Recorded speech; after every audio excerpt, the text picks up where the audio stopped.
Oh my God. I really didn't like that. It's time for High Rollers! High Rollers! Get that energy up, everybody. Kim's dying. It's me, your Dungeon Master, Mark/Mara, Sherlock Holmes. I'm here, back for another episode. Joining me this week, we have... We've got a Trot, we've got a Kim. Kim's dying. Wake up. On the other side, wake up. Wake up. We've got Tom and Katie. Howdy, gamers. That's you. That's and me. You guys. And you. And me.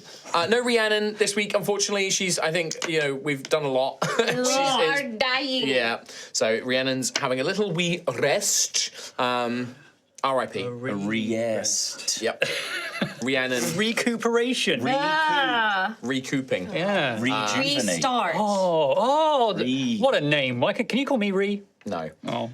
Thank you, everybody. A couple of quick things I wanted to go over before we jump into today's game. Firstly, a big thank you to everybody who came to the Bristol live show on Friday. It was so good. It was very good. Everybody seemed to have a really, really fun time. We had a great time. Yeah. I wanted to do some thank yous. Yeah. Firstly, a big thank you to our special guest, the Longest John. It was so long. So good. They're very long. They're very Longest tall. Jonathans. Yeah. They did an amazing little set, and then they joined us in the game, which was very, very fun. They did a great job. Yeah. I want to do thank you to Magneto for the new print that we were selling at the venue as well. May appear at future events if we're there for selling. Lovely print. Incredible. I also want to thank our good friend Eliza and the AEG team for helping us put it all together. Yeah. I want to give a very special thank you to the wonderful electronics Laurie, who was out today. Right. Yeah. Hopefully Did an incredible job. Big thank you, Laurie. We very could have done it stressful without job. Literally could not have done it without you. Could you. not have done it without you. Did an amazing job. Looked after us very well. Did an excellent job. So big thank you. Didn't get under my shirt nearly enough though. Yeah, I did feel that. I was like, here I am, put the mic in me. And he's like, Oh, right. That's what you're saying. Okay. Lazy shit. But then finally, a big thank you to all of you who came along. Thank you seriously for coming and supporting the Bristol live show. It was really great to do something in our hometown and just go home. Great energy to the crowd. Yes. It had a lot of wind though in the audience, didn't they? It was very weird. Sorry, what noise does wind make, Christopher?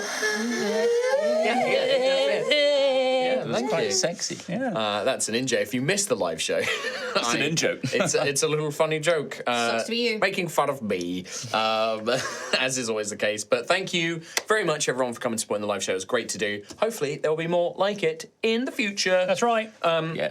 Secondly, Two. dun, dun, dun, dun, dun, dun, dun, dun, dun, dun, dun, dun, dun. It's the Altheya campaign guide. You've heard about it. We've talked about it. We've put the short out. Thank you, Tom, for editing a lovely little short to go out on the channel right, part of the where job. I cry. You cried a lot. Cry a lot.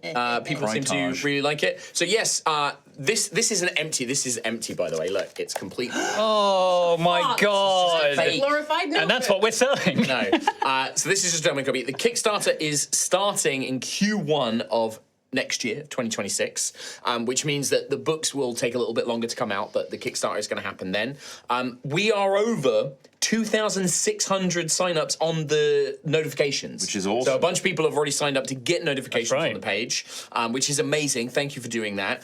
Please do share that link with friends on Discords and Reddits, people that are interested in D&D. The idea of this book is it's not just going to be for High Rollers fans. It is genuinely for people that love to play in a high fantasy setting, who want to know about cool fantasy worlds. Fleshed out. It's going to have usable D&D subclasses, monsters, magic items. So this is going to hopefully be for everybody. So please do share it. I would love to see it be a huge success. And a lot of people have been asking, a Rowers campaign book? A Rowers campaign book? A Rowers? Like full campaign book? Let's not Let's not be crazy. Let's not be crazy. The idea being, and this is a conversation I've had with Role and Play Press, if this one does well, an Erois campaign book is very likely to happen. So this needs to do well, and then we can do an Erois one. There's a way you can help. And that's by spreading the up. word and buying. If you click the notify me about this Kickstarter, it will then proliferate as like, this is an exciting campaign, and Kickstarter will promote it to a wider audience. So that'd be very helpful to us. Yes. Get it wide. wide as possible. But yeah, and seriously, and like, don't underestimate the power of like, if you've got a Discord and you've got D&D fans in there, be like, hey, this is a really cool project, people should sign up to it. Don't underestimate the power. If everybody does that, that's actually huge. So with I great would power. appreciate it. You've all got phones. That's true. It's like what Blizzard said. Oh, you've all got phones? You've all got phones. Also, if there's Tell any your more, friends. if there's any more questions about the campaign book and the Kickstarter and everything like Yes. that, we don't have answers just yet, but if you sign up to that link, any news will come to you. Yeah. So Well, sign up hopefully- to the thing. We'll hopefully start doing like regular updates and newsletters and stuff through that. That will all come through. Role-based But, campaigns are really good on Kickstarter. Lots of good. information. Very Yeah. good, Right. very good people. It will happen. The information will come to you. Yes, we are very When it is excited available. about it. But yeah, that's it. Excuse me. That's all. That was my only announcements. Is there anything anybody else would like to say? Thank you so much for all the lovely gifts that everyone. Yes, that's a very good point. Yes. We've got loads of stuff. This is just like a package just for some free. I put a Our little bit up. snack cupboard is full. I just had a strip Crispy waffle. gave us little tiny hats. Yeah. Tiny lavender including garden. the. Well, Garden hats. not everybody got one because not everybody has one. True. Sadly, true. Ree is not That's here. true. But Ophelia didn't get one. They all have different coloured feathers. No, on seriously, them. yeah, loads of amazing gifts, loads of lovely words as well at the meet and greet and stuff like that. And This is speaking across to people. both the Bristol show and MCM as well. Yeah. Yeah. The gifts. So Yeah, yeah, thank you yeah. for coming to see us on both Comic-Con of those went really events. well. Yeah. Also, Comic-Con thank was also you- great. Thank you to we had it. Harpscore and Geeky Clean Yeah. because they not only sold our stuff at Comic Con, which some of you kindly purchased, and I bullied into buying Daisy things specifically. Well, thank you for that. And they also came to our Bristol show, so thank you very much for that. Yeah, really. That was a very kind of you to come in and sell stuff there as well. And yeah, I've realised that we haven't done a live episode since Comic Con as well. So thank you everybody who came to see us at MCM Comic Con. God. I know, an amazing live show there as well. Like such a good response. The audience were great. Yeah. Yes. And just lovely to speak with everyone. Sorry if you didn't get into the queue for the meet and greet. It got cut off. Yes, yeah, it Too was. many. It was. There it was too too many. We only had a Too many, 3-hour yeah. thing. I was going to say, in terms of like, will we get to see either live show? The Comic Con live show was filmed by Sorry, I Comic didn't Con. get what you actually said then. The Comic Con live show was filmed at Comic Con. We are waiting to receive the see. video files for that before we see if it's good enough quality to put on YouTube. And then the Halloween show, we recorded the audio, so we're just waiting to have a moment to listen to that and see what we do with that. But we did not film the Halloween live show, but there may be an audio version. But it is. Maybe It, it's maybe it echoey, will. Echoey, yes. echoey hall. It will entirely depend. We don't want to put it out if the quality is not up to what we. If you can't hear what we're saying, There's no There's point. no point. no point. There's no point. We'll let you know. But yeah, keep an eye out on. Keep those No. Peepers Beale on the YouTube to find out what's going on with that. Or a little late Halloween spook for you.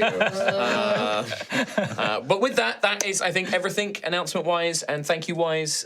Just again, thank you so much for coming to all of our shows and supporting us in many ways, Bye. whether it's at these live shows, whether it's online, supporting the Kickstarter, all of that stuff. Thank you guys so much. We appreciate you so, so much. Hell Love yeah. you. With that, let's run that intro D&D. and play some D&D. Dynamite. Oh, cool thing.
Hello and welcome back to Altheya, the Dragon Empire. Our heroes have accepted a quest from the elven mage Blackwing as a favour that they owed. Tasked with heading into the planar realm of the Feyweald and recovering several personal items of Blackwing's from their former home in the city of Vathalion, which was taken over by the Unseelie several centuries ago. Stepping through a portal, the heroes arrived on the lightless path and bore witness to the strange, magical realm of the Fae. Quickly, they sought advice and directions from a bizarre owl-like creature, but were interrupted as a prisoner wagon being guarded by several unseelie soldiers began to make its way towards them. Seeing satyrs and pixies trapped, Gruff stepped out onto the road and challenged the cruel and vicious Fae guarding them. And that is literally where we begin today. Literally. As we do not have an Ophelia, we will run with the usual, I will bring up the stats, but you direct, and if you have a specific I've got thing this. you wanted to do. You got it? I'll take Ophelia. Are you sure? No. Okay. It's a terrible idea. That's annoying. My laptop isn't signed into D&D Beyond. Mine did this the other day. Sign me out. Very frustrating. Should we roll fate while you do that? Yes. You can roll fate whilst I get access to Ophelia's character sheet. I please. found out a stat about my fate rolls recently. They're shit. Apparently, I've The rolled. dog shit? I think in the last maybe 12 streams, I've rolled 2, I think like 8 times. Or something like that, and it's like a 1 in 1,750 chance, and I just rolled a fucking 1! Wow. Oh my god! Is it What the is same happening? D6 every time? I think that's a No, dice he's for me. used a That's dice for you. He's used Yeah, a it's a dice for you. different one every time. I got 4. Different one every time. 4, that's a dice for you. It was like... You're on a ley line. I'm on a lay there. line. Vibrations. Yeah. On a ley line. That can't be, because watch this. This is going to be a 6. 3. What do we get over on Chris Trott? I got a 5. 5. That's the point. I'm looking at the That's stats nice now, and for they're you. dreadful. They are dreadful. gosh. They are absolutely awful. Okay. What about Gruffith? 6. Oh, that's another dice for you. Oh, so far. Just That's the what it one looks from like. me then. So far, just me. And... That is I believe that symbol is a 6. Yeah. Oh, so I'm the only one who didn't. Okay, cool. Yeah. Oh, I've does only that got make you one. All by yourself. I'm just here to tell a good It's so story. high. You really did. He's gonna be. Oh. You're going to have to go higher eventually. Keep going. Keep going. Right.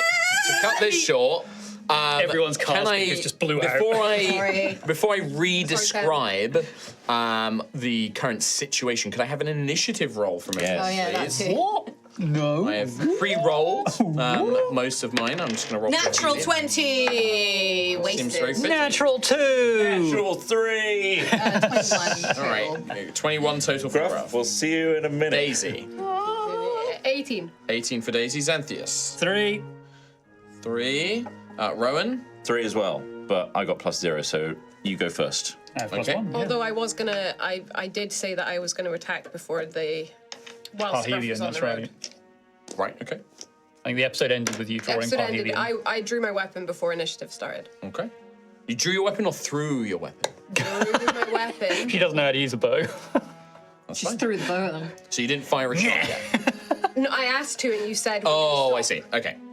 I thought you said you drew your stopped weapon. me from doing the thing. Yeah, no, that's fine. So Rowan at 3, and then Ophelia, I rolled that's 9 for Ophelia. Okay, so Describe that scene for me. you currently travel the lightless path, a dim, shadowed, forested road that runs through this ancient caught between dawn and dusk, this perpetual realm of twilight. Only dim light from strange plum-sized fruits growing from the trees giving off warm sunlight and cool moonlight really give this place any luminescence. The road itself is really nothing more than a sort of dirt track big enough for said wagon and its accompanying soldiers to travel through. Around you, just off of the road, becomes this thick, dense, rather wild woodland. The branches, the bushes, the vines that trail through it, rampant, growing every which way they can. And there is a sense of violence even within this natural place.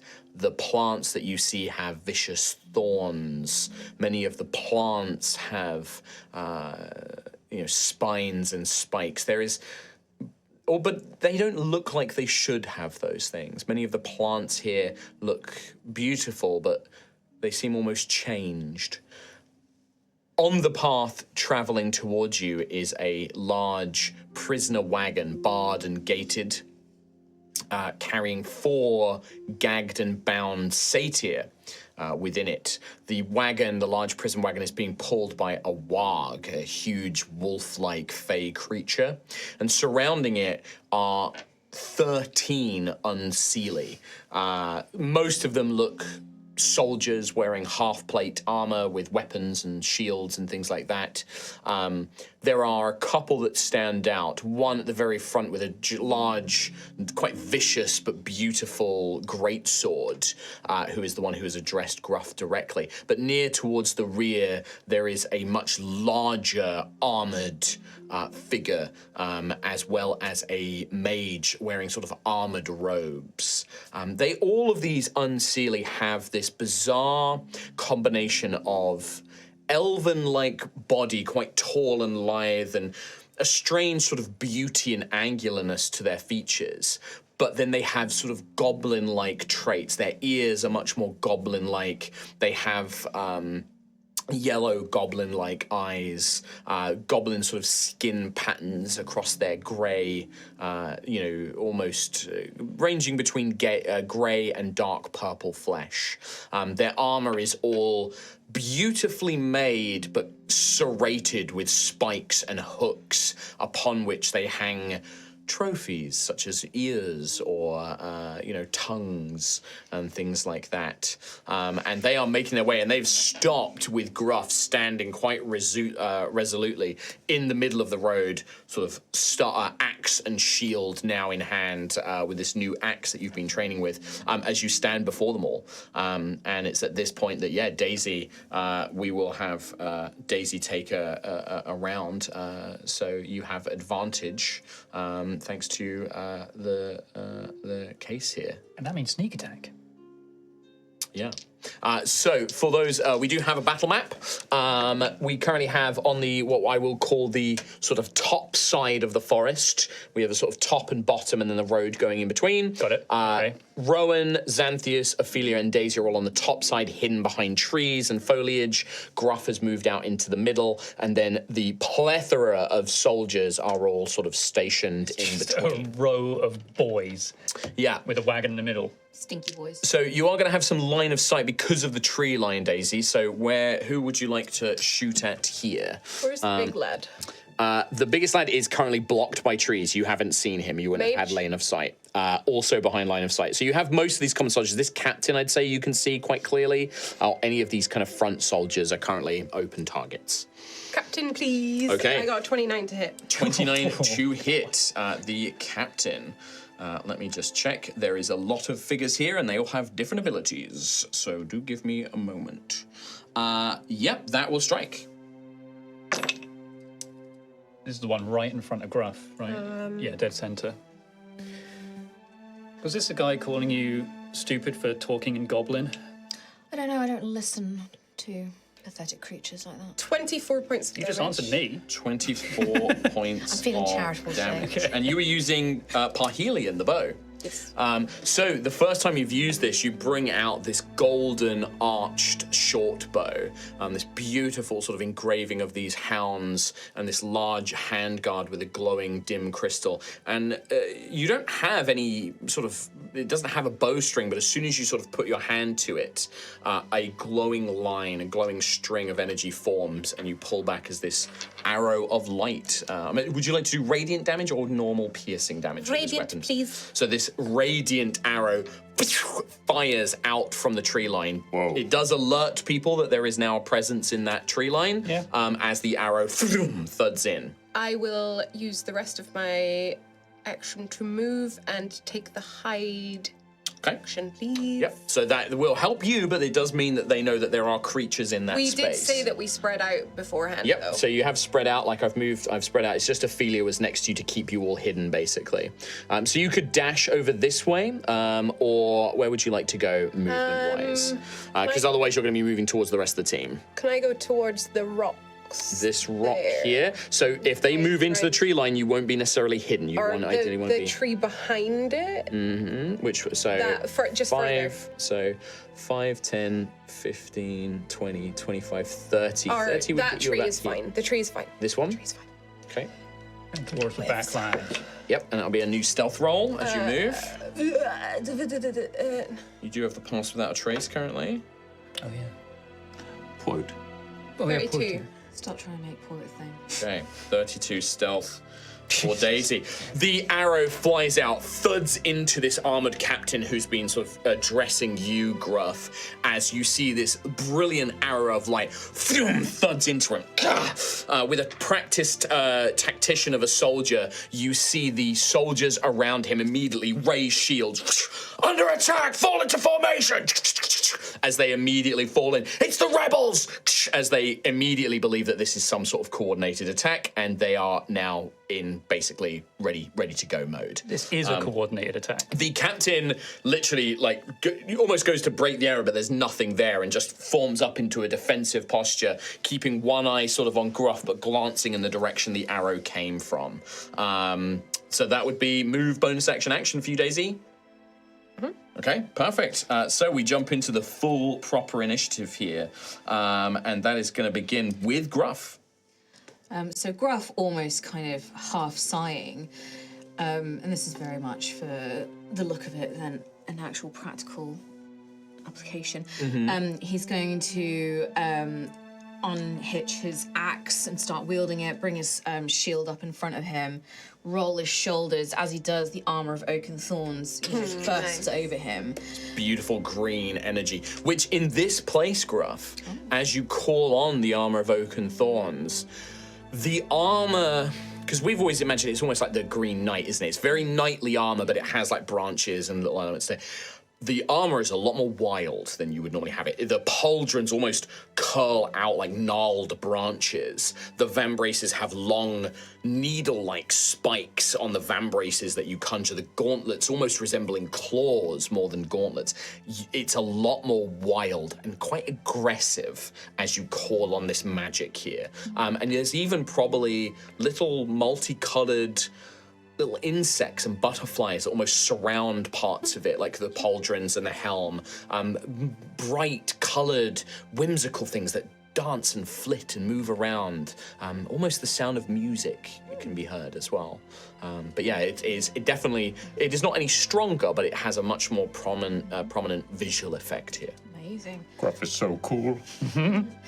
And maybe hearing that and then smiling a little bit to himself, he's going to settle into a battle stance and then whistle, and Seren's going to shoot out in front of him in a line. Okay. And where Seren flies, a tidal wave is going to spring up, and I want to try and aim it on every single one of the bad guys on the. So what do we? So what's the? It's 10 foot wide. 10 foot wide, 30 foot long. Okay. So. And I can start it at the front. So you want to start it here. Now, you do have the wagon full of prisoners here, so you want to angle it? No, I don't. I want it to start on these guys to take this line out here. This line here. Yeah. So 10 feet, I would say. So he's about 15 feet apart here. So you could hit 1, 2, 3, 4, 5, I would say. Yep. These 5 in a line. Yep. Yeah, great. What kind of saving throw am I looking at? Dex 16. Dex So they probably will 16. pass, but- Now, these guys, as you do this spell, the captain and the armored figure at the back of the thing, they can see you sort of gesturing with this spell, you performing the components of it, and they immediately call out, "Men, incoming spell!" And you can see that their aura, they seem to exude an aura between these two commanders that is enhancing their troops, basically. They have advantage on the saving throw. So this is against all of the regular guards. I do have a lot of saves to make here. So what DC am I looking for? 16. 16 with advantage. The first one is going to be a success. The second one is going to be a failure. The third one is going to be a success. The fourth is going to be a success, unfortunately. And the fifth is a failure. So 2 fail. First and final. Get So- blasted. I rolled 20 points of bludgeoning. Second and final. yeah. I rolled 20 points of bludgeoning damage. 20 points. And of those who bludgeoning failed damage. are knocked prone, and I want them pushed. Pushed basically to the back of the wagon. Is it pushed to the back of the line of the tidal wave? So it says anyone who fails Yeah. is either pushed or pulled along the length of the area. So it's to the end of the line, basically. To the end of the line. Second and final guy just get basically thrown off the back. Well, the of final guy, so the line would end at the fine because it's 30 feet right. line, right? So he doesn't move, but the other guy will. They're still primed. But the guys who failed are dead. As you push them, you see that their bodies get thrown back by this crushing force of water. The others bring their shields up and like dig their heels in, and the water crashes over them. And you can see that you can see like they're like holding their arms, like they've probably broken or fractured their bodies, but they are still just barely holding on. They do look heavily weakened though, as this tidal wave just rushes down, and two of them are completely demolished by this powerful spell. Amazing stuff. So that was your action, Gruff. Would you like to do anything else? I'm just gonna raise my shield and nod at the captain and wait. Yeah, he sort of turns and like viciously, bares these sharp, pointed teeth towards you. Fantastic. End of your turn, Gruff? End of my turn.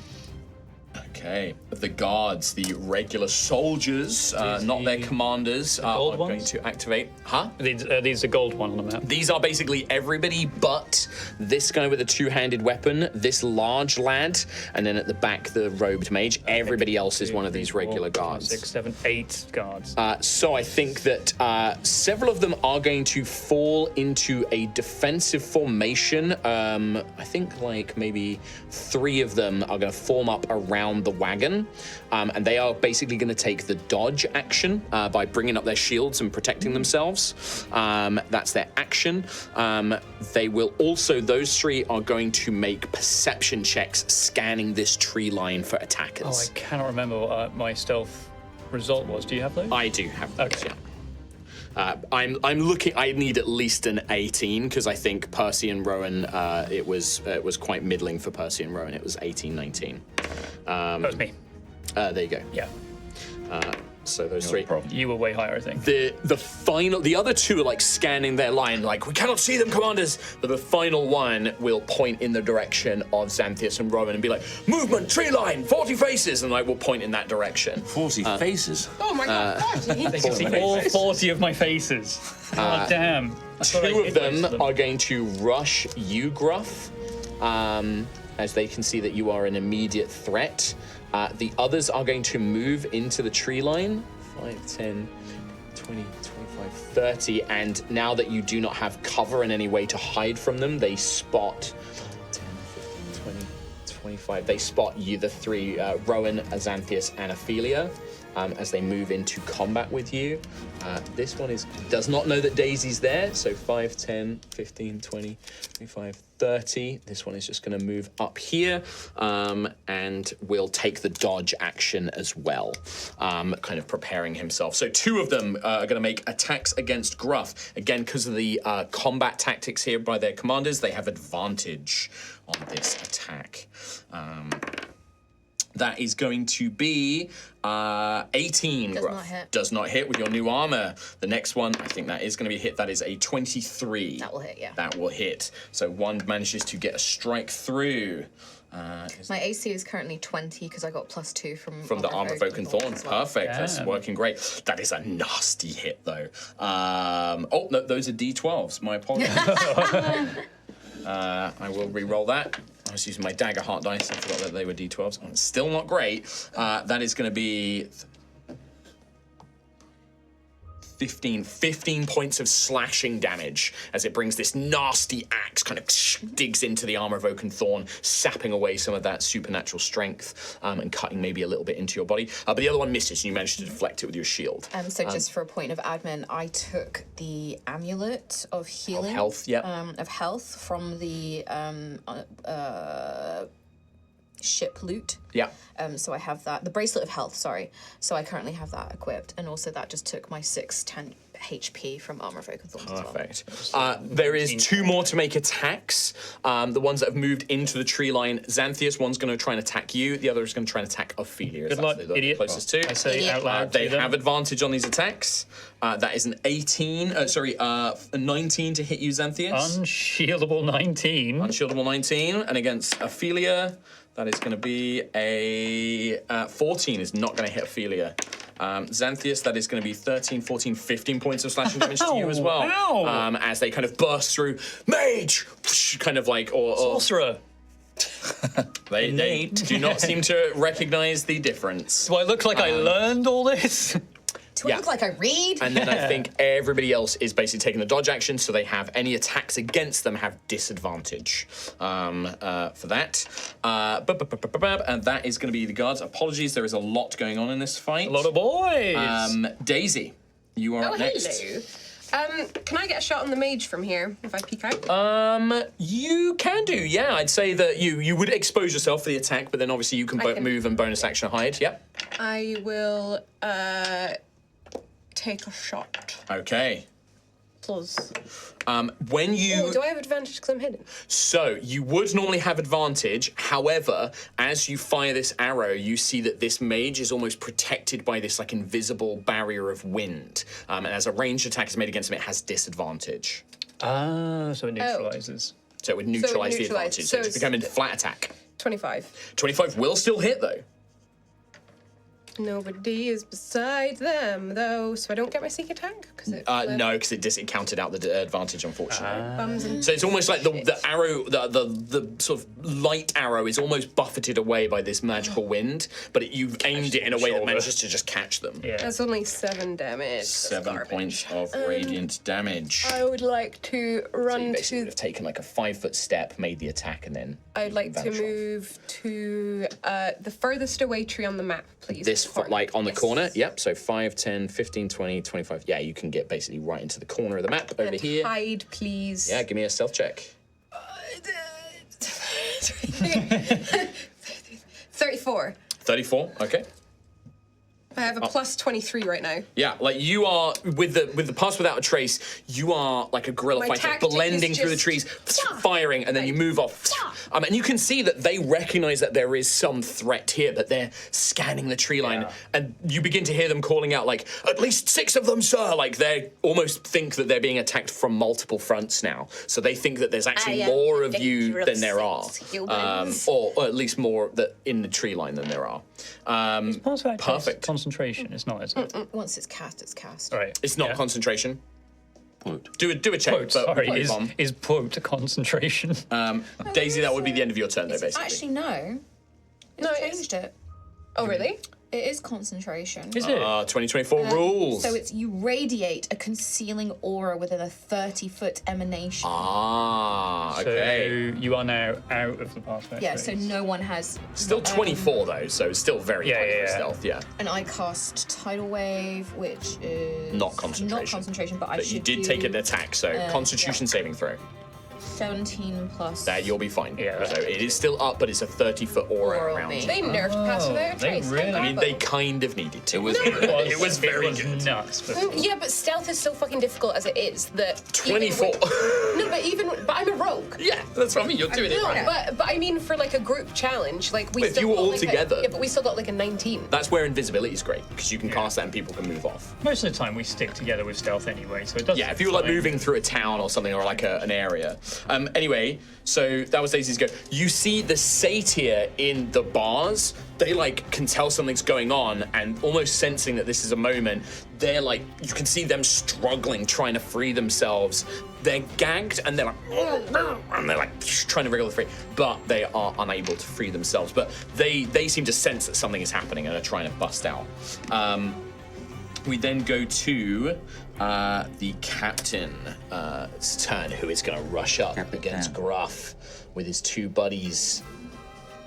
I don't know who you are or where you've come from, but you and your rebel friends won't succeed here today. And he is going to make Just his yapping. multi-attack. Just won't stop yapping. The commander's aura does affect him, so he has advantage as well. But I rolled terribly. That is going to be only a 13 to hit you with his first attack. Doesn't. Parries it away. Second attack. That's better. That is going to be 21. A hit. Oh, just. A fine strike. 4, 7, 8, 9, 10 points of slashing damage plus 4 points of poison damage. I am resistant to poison. 2 points of poison damage then. So there is something on this blade, some sort of, liquid that is almost, I imagine that it's actually built into the blade itself. There's like a thin glass capsule that as he swung, he almost smashed against your blade and then that coated it and then check the second swipe. That's right. But that is his multi-attack. That is him done. The next to go is the Warlord.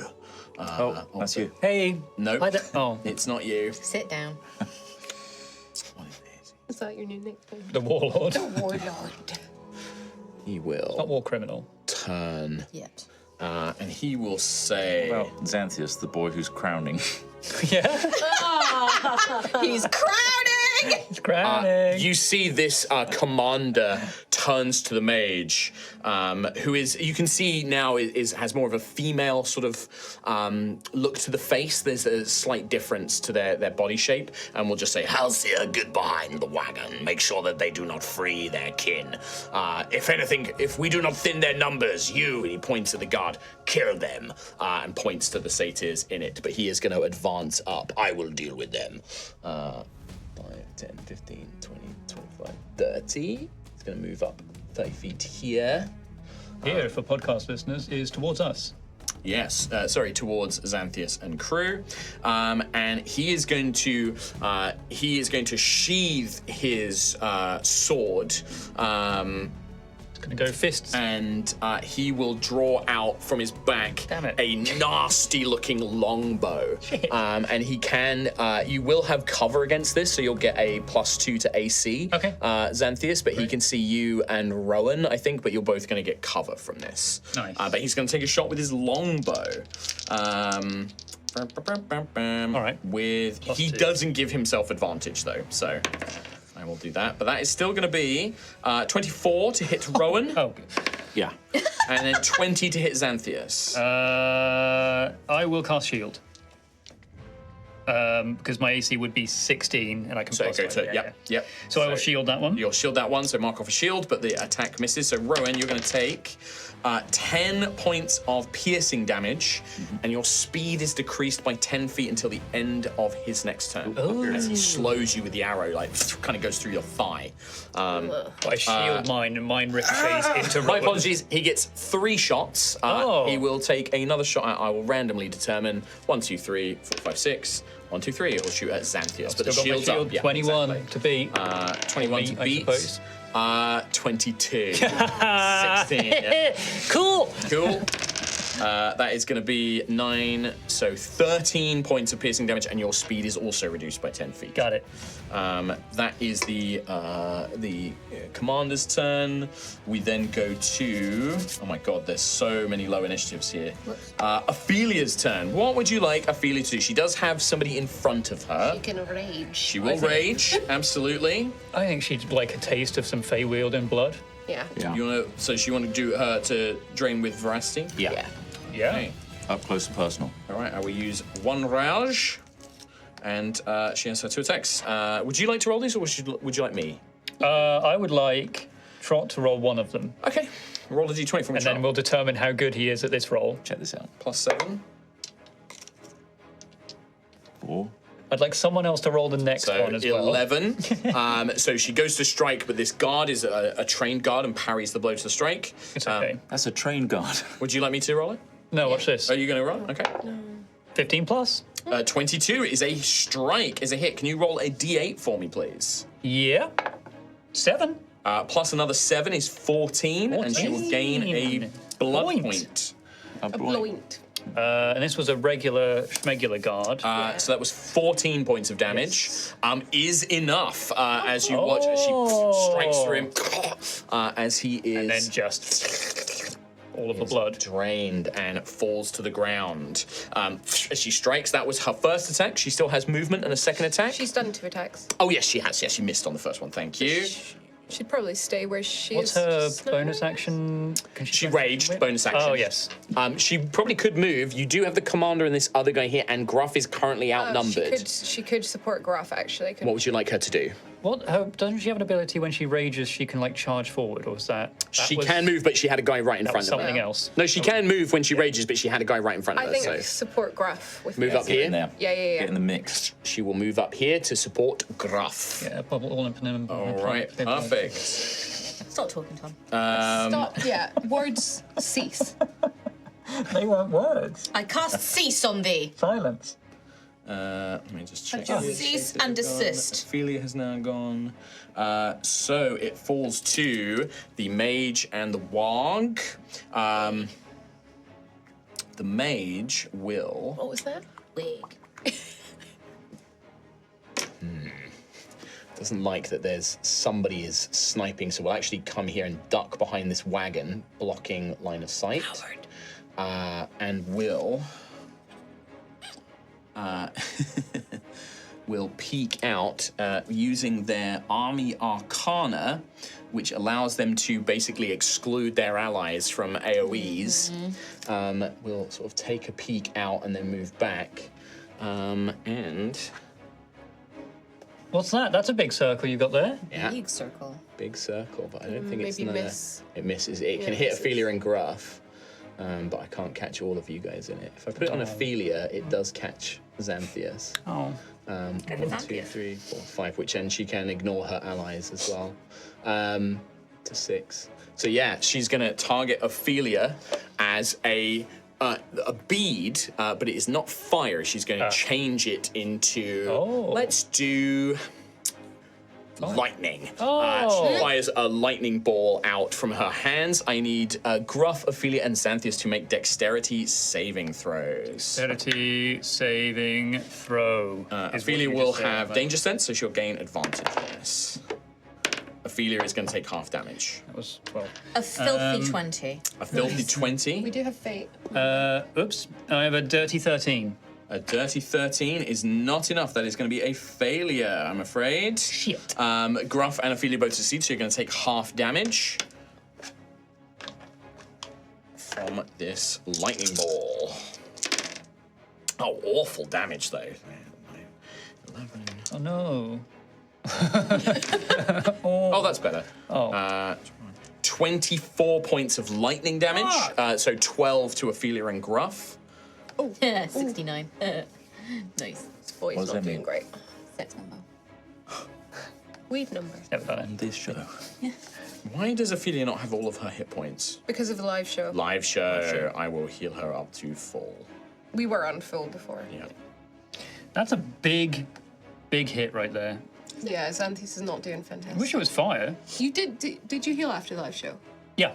Okay. Yeah. Okay, so this lightning bolt will explode, and then the mage, the dominator, will duck back in. I'm sorry, Yeah. the dominator. Unseen Dominator. Okay. will- Maybe they can live. Duck back in. You watch as they kind of cast this lightning as well. They use their hands to sort of arc the lightning away from their allies, only affecting the foes within range. Yeah, perfect. And then I think. Can they do anything with their bonus action? No, not just yet. So that is going to be them. The warg will turn around and in Goblin, which Gruff, I know you understand, is literally like, come on, let me off the harness, let me get out of him. I can smell this blood out there, let me go. And is talking to the guards next to the harness, basically, but is unable to currently move, but is raring to go. Okay. All right. But is unable to do anything, so we'll simply take the dodge action. That brings us to the bottom of the initiative pile, which is Xanthias. Hi there. Now, dodge action, just as a quick reminder, it makes them. Disadvantage on any attacks against them, so attack rolls against them. Oh, and dex with advantage as well. Oh my god. Which is, I think, a new 2024 thing. Yeah. Okay. I like what this mage is doing because I want to do the same back. Except this time I can't tweak it to lightning. So I'm gonna do the same thing, the fireball. Cool. Where are you right putting back it? at this mess. Can I have that circle, please? Can you, Thank you. exclude allies? Yeah. Oh, cool. Eventually. What's the radius? What? What? I would like to do it against Yeah, the 1, 2, 3 guards. So where are you placing this? So This looks like it's touching you at the moment. It is. Okay. So it's going to hit. You're going to basically catch everybody in this circle. In that region, so it's- 1 soldier, 2 soldier, 3 soldier, 4 soldier, the captain and the warlord, Yes, basically. and myself and Gruff and Altheya. Yes. Really? And I have careful spell, don't you worry, as my meta magic, which I'm going to exclude 4 allies. Myself, Gruff, Altheya. Does it mean they take no damage, it's or half. they? Because they've changed. They things. automatically succeed on the saving throw and take no damage where they normally take half. There you go. Oh, cool. If they succeed, right? No, They will do, it- because they they automatically absolutely succeed. What a considerate All right. boy. Okay. And you were also scared of me. I mean, I wasn't. Because I said none. Because of their tactical discipline, all of the enemies do have advantage on this. Some had dodge as well. One closest to you, Xanthias. Oh, bonus action, bonus action, use my mage rage. Okay. I do that first. Sure. Right, Glow, mark it off. radiant. You're going to use it, and then you have to recharge it. That increases the save. So what DC are we looking at? It is now, because of that mage rage, 17. 17. This soldier next to you fails. Good. The soldier next to Ophelia fails. Nice. This one on the other side fails. Yes. Captain succeeds. Damn it. 21. The warlord, that is going to be dirty 20, succeeds. One more 20. soldier. Succeeds. Oh, wow. So basically, the captain, the warlord, and this guy all succeed. Everybody else fails. That is 8d6 of fire damage. Sure That is, pal. 2, 4, 9, 12. And then, oh my god, that was spicy. 12, 22, 28, 31 fire damage. So 31 to those who failed, and then 15. 15 to those who passed. Real pain for my sham friends. Cool. Nice one. And yes, any ally, a big ol' rune literally just blocks the wave of fire that's coming out of this. Encasing you in my warm golden glow, Tingly. and you feel great. This one next to you is incinerated in the blast. He's like the Final Fantasy. The ones on either side of Gruff and Ophelia are also incinerated. This guy just barely manages to survive, but looks incredibly, incredibly injured. The captain and the commander are still up. Could you, those little walls of fire though for me, Xanthias, could you pass me them please? As you have caught quite a significant part of the woods in this as well. Not my planes. It's not the material plane. Because element's bad, huh? Or maybe it's just fire in a big forest. A bit of both, I think.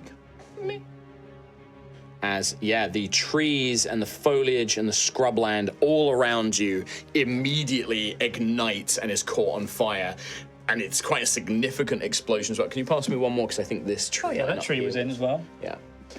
As fire begins to erupt from this cacophonous explosion, which reverberates down the road as well. And the fire looks like it is going to probably spread very quickly here. But we'll see what happens. Well, Rowan, unless you would like to move. Yeah, I'd like to move because there's a fire on me. Yeah. I want to. Is it just a case of if I charge through the fire, is that okay? Or Find I'm out. in a fire right now. It's right there. The tree line next to you is on fire. What would you like to do? Weren't right hard up to the tree though when you cast. He was. I've had to move him for the fire to go there.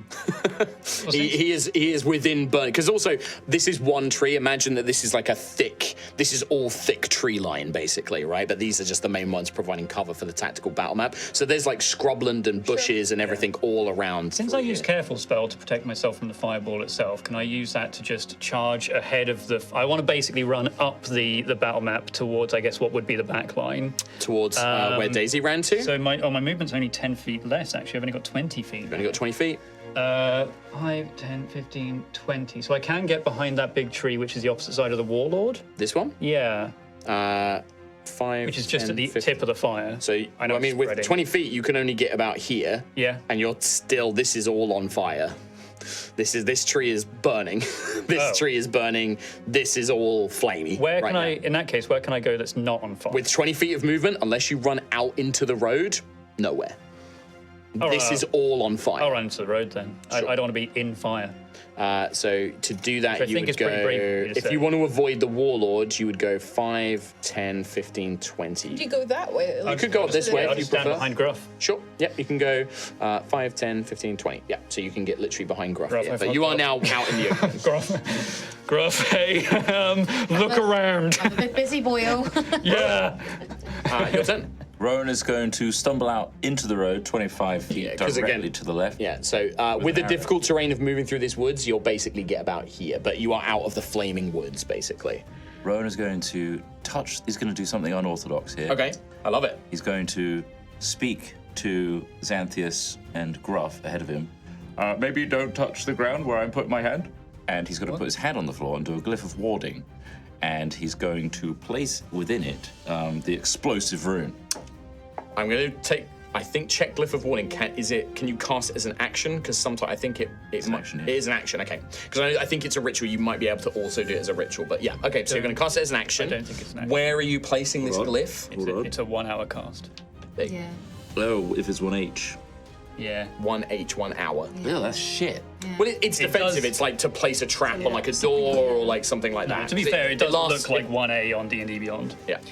In which case, I'm going to touch Xanthias and give him heroism. Okay. Oh, heroism. You said you're going to give him heroin. I was like, it's a bold direction from D&D. This'll make this fight go better. Yeah. High rollers. Nice. No. Kind We'll of. give bardic inspiration to Gruffith.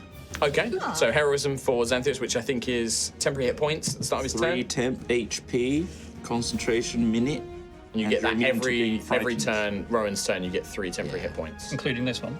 Yeah, so you get 3 temporary hit points now. Fuck yeah. But remember, Yeah. temporary hit points don't stack. Yeah, So okay. They're just replace the ones you don't have. And also, I think you're immune to like being frightened and stuff. Yeah, you are. That was already the case. And then Bardic to Gruff. Oh, Amazing. God. Bardic inspo to you, which is a D8 on attack, savings, stuff, Perfect. and a moat that does stuff. End of turn. Can I roll it after the fact, or do I have to Yeah. roll it with the fact? You can add it. Add it. but yeah, you can choose add it. whether it's the attack, save, or Yeah. or something.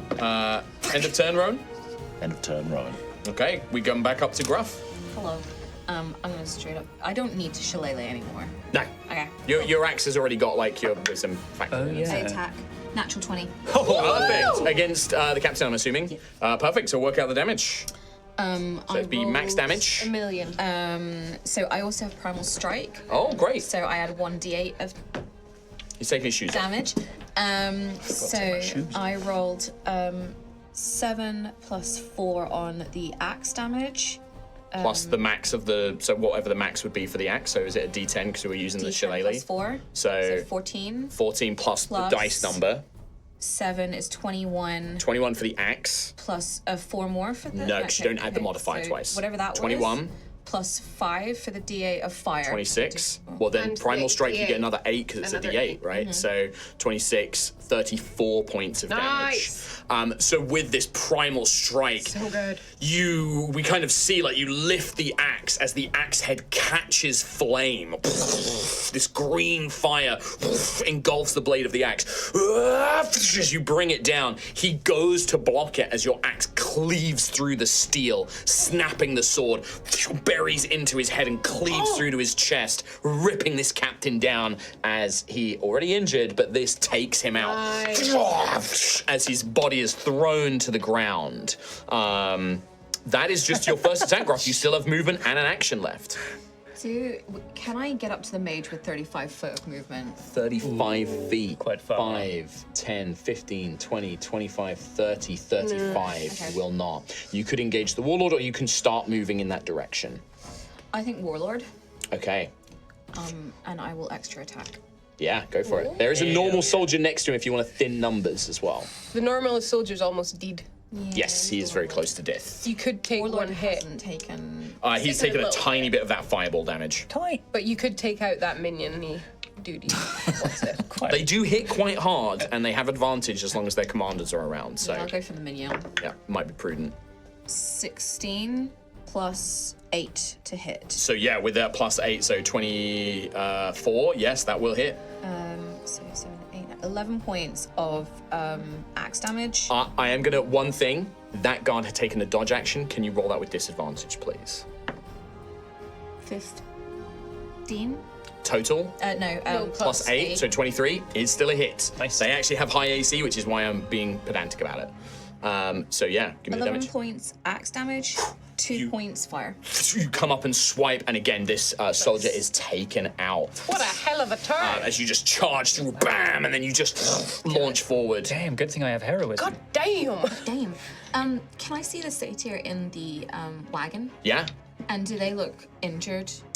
Yeah, they look really beaten up, yeah. I will cast Healing Word at level 2. Okay, there are 4 satyr, 3 male, 1 female I will that go you can see. for... Is there anyone who looks particularly... Give me a free insight roll. Insight.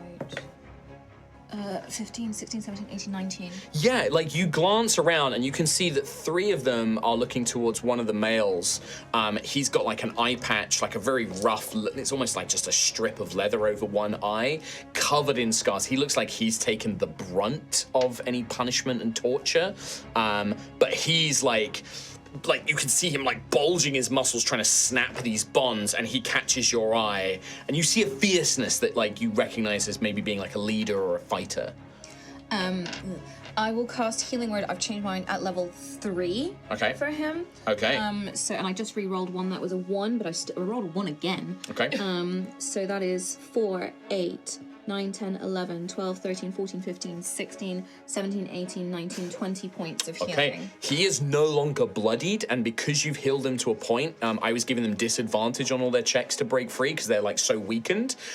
You see like renewed strength come into this satyr, and he like catches your eye and just like nods, and you can see him like really like struggling now, like you know, about to try and burst free. Is it ropes that they've got? Their hands are like behind their back, and their hooves are tied together at their feet, and they have gags in their mouths. But it's ropes that they've got specifically, or is it like I would say that you probably can't see from your angle because they're in the wagon and there's bars and like a nook around it, so you can't see if it's chains or ropes or something. There's a cage around the wagon. It's a cage with a locked like gate door basically at the back. So I feel like, that would have been like, Yeah. cleave down the captain, charge toward the minion. Like almost like shield push him his body out of the way, strike down this other minion, and then you like spin, look and like, one hand or maybe Seren flies over yeah. and healing magic sort of flies out from Seren as you do. The commander looks down, and he is tall. He's taller than you, maybe like 8 feet, 7.5 feet, 8 feet tall. You can see he's covered in like these trophies, ears and tongues. And now the burns, he's almost like quite touching the burns on his arms, like, and he looks down, looks towards the captain, and you just see this grin kind of like, and it's too wide. The grin goes up to like the cheeks, and it's all sharp teeth. Yes. End of turn, Gruff? End of time. All right. The few remaining guards are going to take their turn before Daisy's. This guy's dead. These two protecting the mage are again going to, basically, they're going to take defensive actions. They're going to pull out things like hand axes, and I think that they're going to throw them in the direction of you guys. This one here is going to move up, and he's going to unleash the warg. He's going to be like, go, kill them, find the one in the trees, and we'll unleash them, and then they're basically going to step back and throw axes. So the warg is now freed. This one is going to try and find Daisy. Is going to go 5, 10, 15, 20 to this tree, thinking that the attack came from over here, and is going to make a perception check to try and spot you, like, because you've got a nice high dex stealth. I don't think that's going to cut it. What's their perception? Nothing. Just a plus 1, 15. Not enough. So you kind of press yourself up, Daisy, against this tree as one of these unseelie guards now is like moving through, like, I know you're here. Where are you, rebel scum? It's like searching around for you. The other two are going to throw hand axes towards Gruff and Altheya with advantage because they're commander's tactics. Gruff, that is going to be a 21 to hit you. Just. And against Altheya, that is going to be a 19. I think that might. hits. I think that hits her as well. It meets Just. it. Yeah. Literally meets it. So these are going to be their vicious hand axes. So Gruff, that's going to be 7 more points of damage. And then 8 halved to 4 because Altheya is raging. So mine hit my temp HP again, so I ended up taking 1. Perfect. So it's just slowly chipping through, but that armor of Oaken Thorn, like helping you tank some of these blows, as it is meant to do. Perfect. That is going to be the regular guards go. That leaves us to Daisy. Can I run up Yes. to the cage door, please, and start picking the lock? Yeah. So you would. The quickest way to do it would be to go around this way. So it would be 5, 10, 15, 20, 25, 30 would get you to here. And then you could bonus action dash, and then it would be an action to try and open it. So can you give me a Thieves' Tools basically check? So pick lock. Please remind me what. So your proficiency, do you have expertise in Thieves' Tools? So double your proficiency, which I think is 4 to 8, plus your dex. So it should be 8 plus your dex mod. I've been hit twice, haven't I? Yes, you concentrated. Should be DC 10. 15 plus 13, so 25, 28. 28 to pick it? Yeah. Actually, you start picking it and you realize as you go up to it, this lock is way more complicated. Not just mechanically, but you can almost feel that the lock is magically like resetting the pins, like there's some sort of magic element to this lock, but you sort of quickly learn how that works and manage to, and with a little bit of Nim's help maybe, you pick the lock successfully. Hell yeah. The lock is closed. You will need to open the gate because it is like a big heavy steel gate and stuff. But they can also now. If they can break free, yeah, you can now looking in, you can see that their hands and legs are bound by, it's almost like leather straps, but it doesn't look like any animal hide, it's some sort of fey material, but it's almost like leather straps that have been wrapped and they've been bound in like a really awkward way. So for them to you would need to cut through it basically if you wanted to try and free them. Unless they break free. Unless they can just break raw strength break free, and then he might be able to help. Okay. Well, that is going to be move, bonus action, action for you, Daisy. So that is you done, I think. Could I have mundane daggers in my backpack pouch. Could I put one through the bar? You can put one through the bar. I'll say that as you move up and as you finish pocketing, you can slide a mundane dagger through, and they all look at it. Yeah, perfect. Well, it's actually their turn next. Oh, okay. So what I'm going to do is the one who has been reinvigorated, he's going to try and break it with raw strength. You see this female satyr, and she's got these gorgeous curls, brown curls that spill around her head, like these little sort of horse-like ears. She's kind of a bit of an Uma Musume, but she sees it, throws herself on the ground, and worms over to the dagger, picks it up and starts trying to saw through the bonds. The other two are looking at them, what they're doing. I'm gonna roll for the guy to try and break through with his strength. I'm gonna give him advantage on this as well, because he can see that this is a turning point. So that is a natural 20. Cool. So you see these muscles, quite strong for he's only a little sort of halfling size Phil from Hercules. You see in these bulging muscles and got a bit of a belly, but kind of like a strong man, has got that strong build. That's what I say about my dad bod. And you hear something snap, and he's rips the gag off of his mouth. And that's going to be his action to break free, and then remove the gag. And he's basically going to spend his turn removing his hooves that have been bound. And he just looks at you and says in some language you don't understand, he says something in some strange language to you. Thumbs up. With disadvantage, I'm going to see if the girl satyr can try and cut through, but it is going to be at disadvantage. Now I get the nat 20s. Another nat 20. Okay, genuinely. So she eventually, and then cuts through, reaches up, removes her gag, and cuts her legs free. So 2 of them are currently free. Cool. Damn. But that is their whole turn. The other 2 are too weak to break through currently. We go to guards have acted. The captain is dead. Great. The warlord. Hello. Right in front of Gruff. So that's to be a big numby, though. Yeah. He looks like Big Numby's boy. He does look like the big numbies. I think He he's small. is going to boy. look at what's happening. He looks at like a lot of his soldiers have been killed. The fire is beginning to spread. He looks to the warg, and he says, "You ride. Warn them that we have rebels in the woods on the lightless path." Uh-oh. And then he's just gonna come down. He brings out this, serrated blade, and he's gonna go for Gruff. Bless thou. Thank you. Whoa. It's gonna give me a cold. The worst. This is 3 attacks with That's his my melee weakness. weapon. 3. Yeah, 3 attacks. Here we go, with advantage. 23 to hit on Yes. the first one. I'm just going to roll these all individually. 22 to hit on the second. Yes. With the advantage, that's 25 on the third one, so all 3 are going to hit. Okay. First one is going to be 12 points of slashing damage. Second one is going to be 15 points of slashing damage.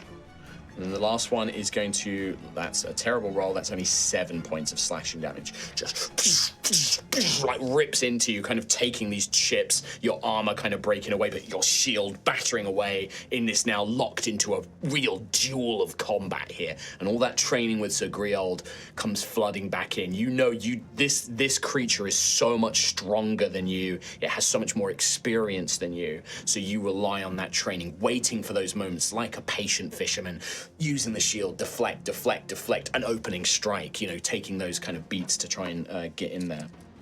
But that is going to be the full warlord's turn. He will just reposition himself away from the burning wood, and he's just going to kick his dead guy out the way as he does that. Perfect. So after his turn, we then go to, I believe, Ophelia. What would you like Ophelia to do? Get the big dude. You want to go for the commander?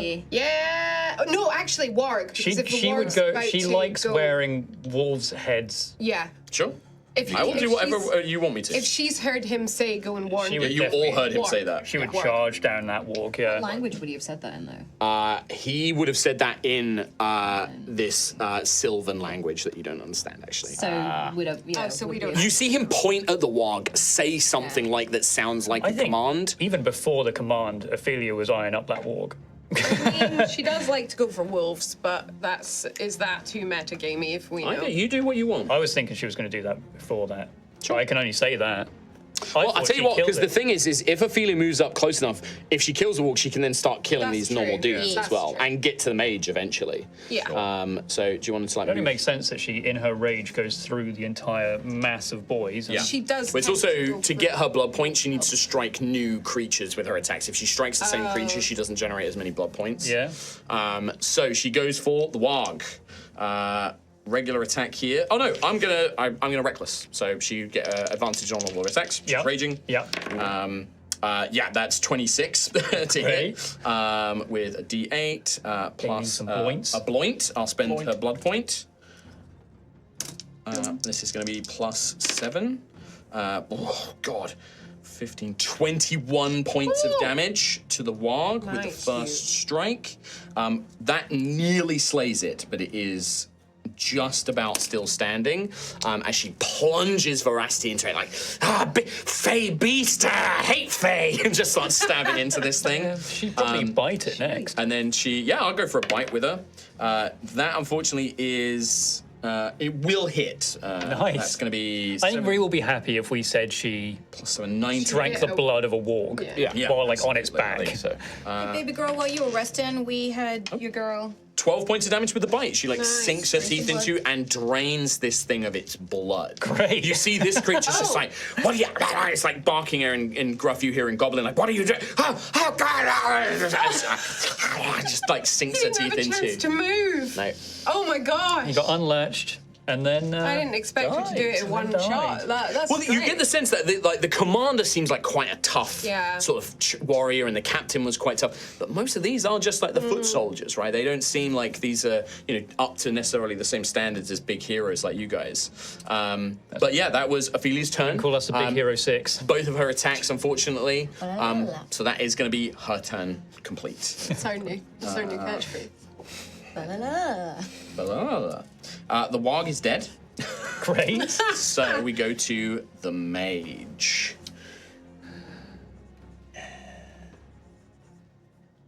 Who has no spell slots. Has loads of spell slots. That's a shit. Oh.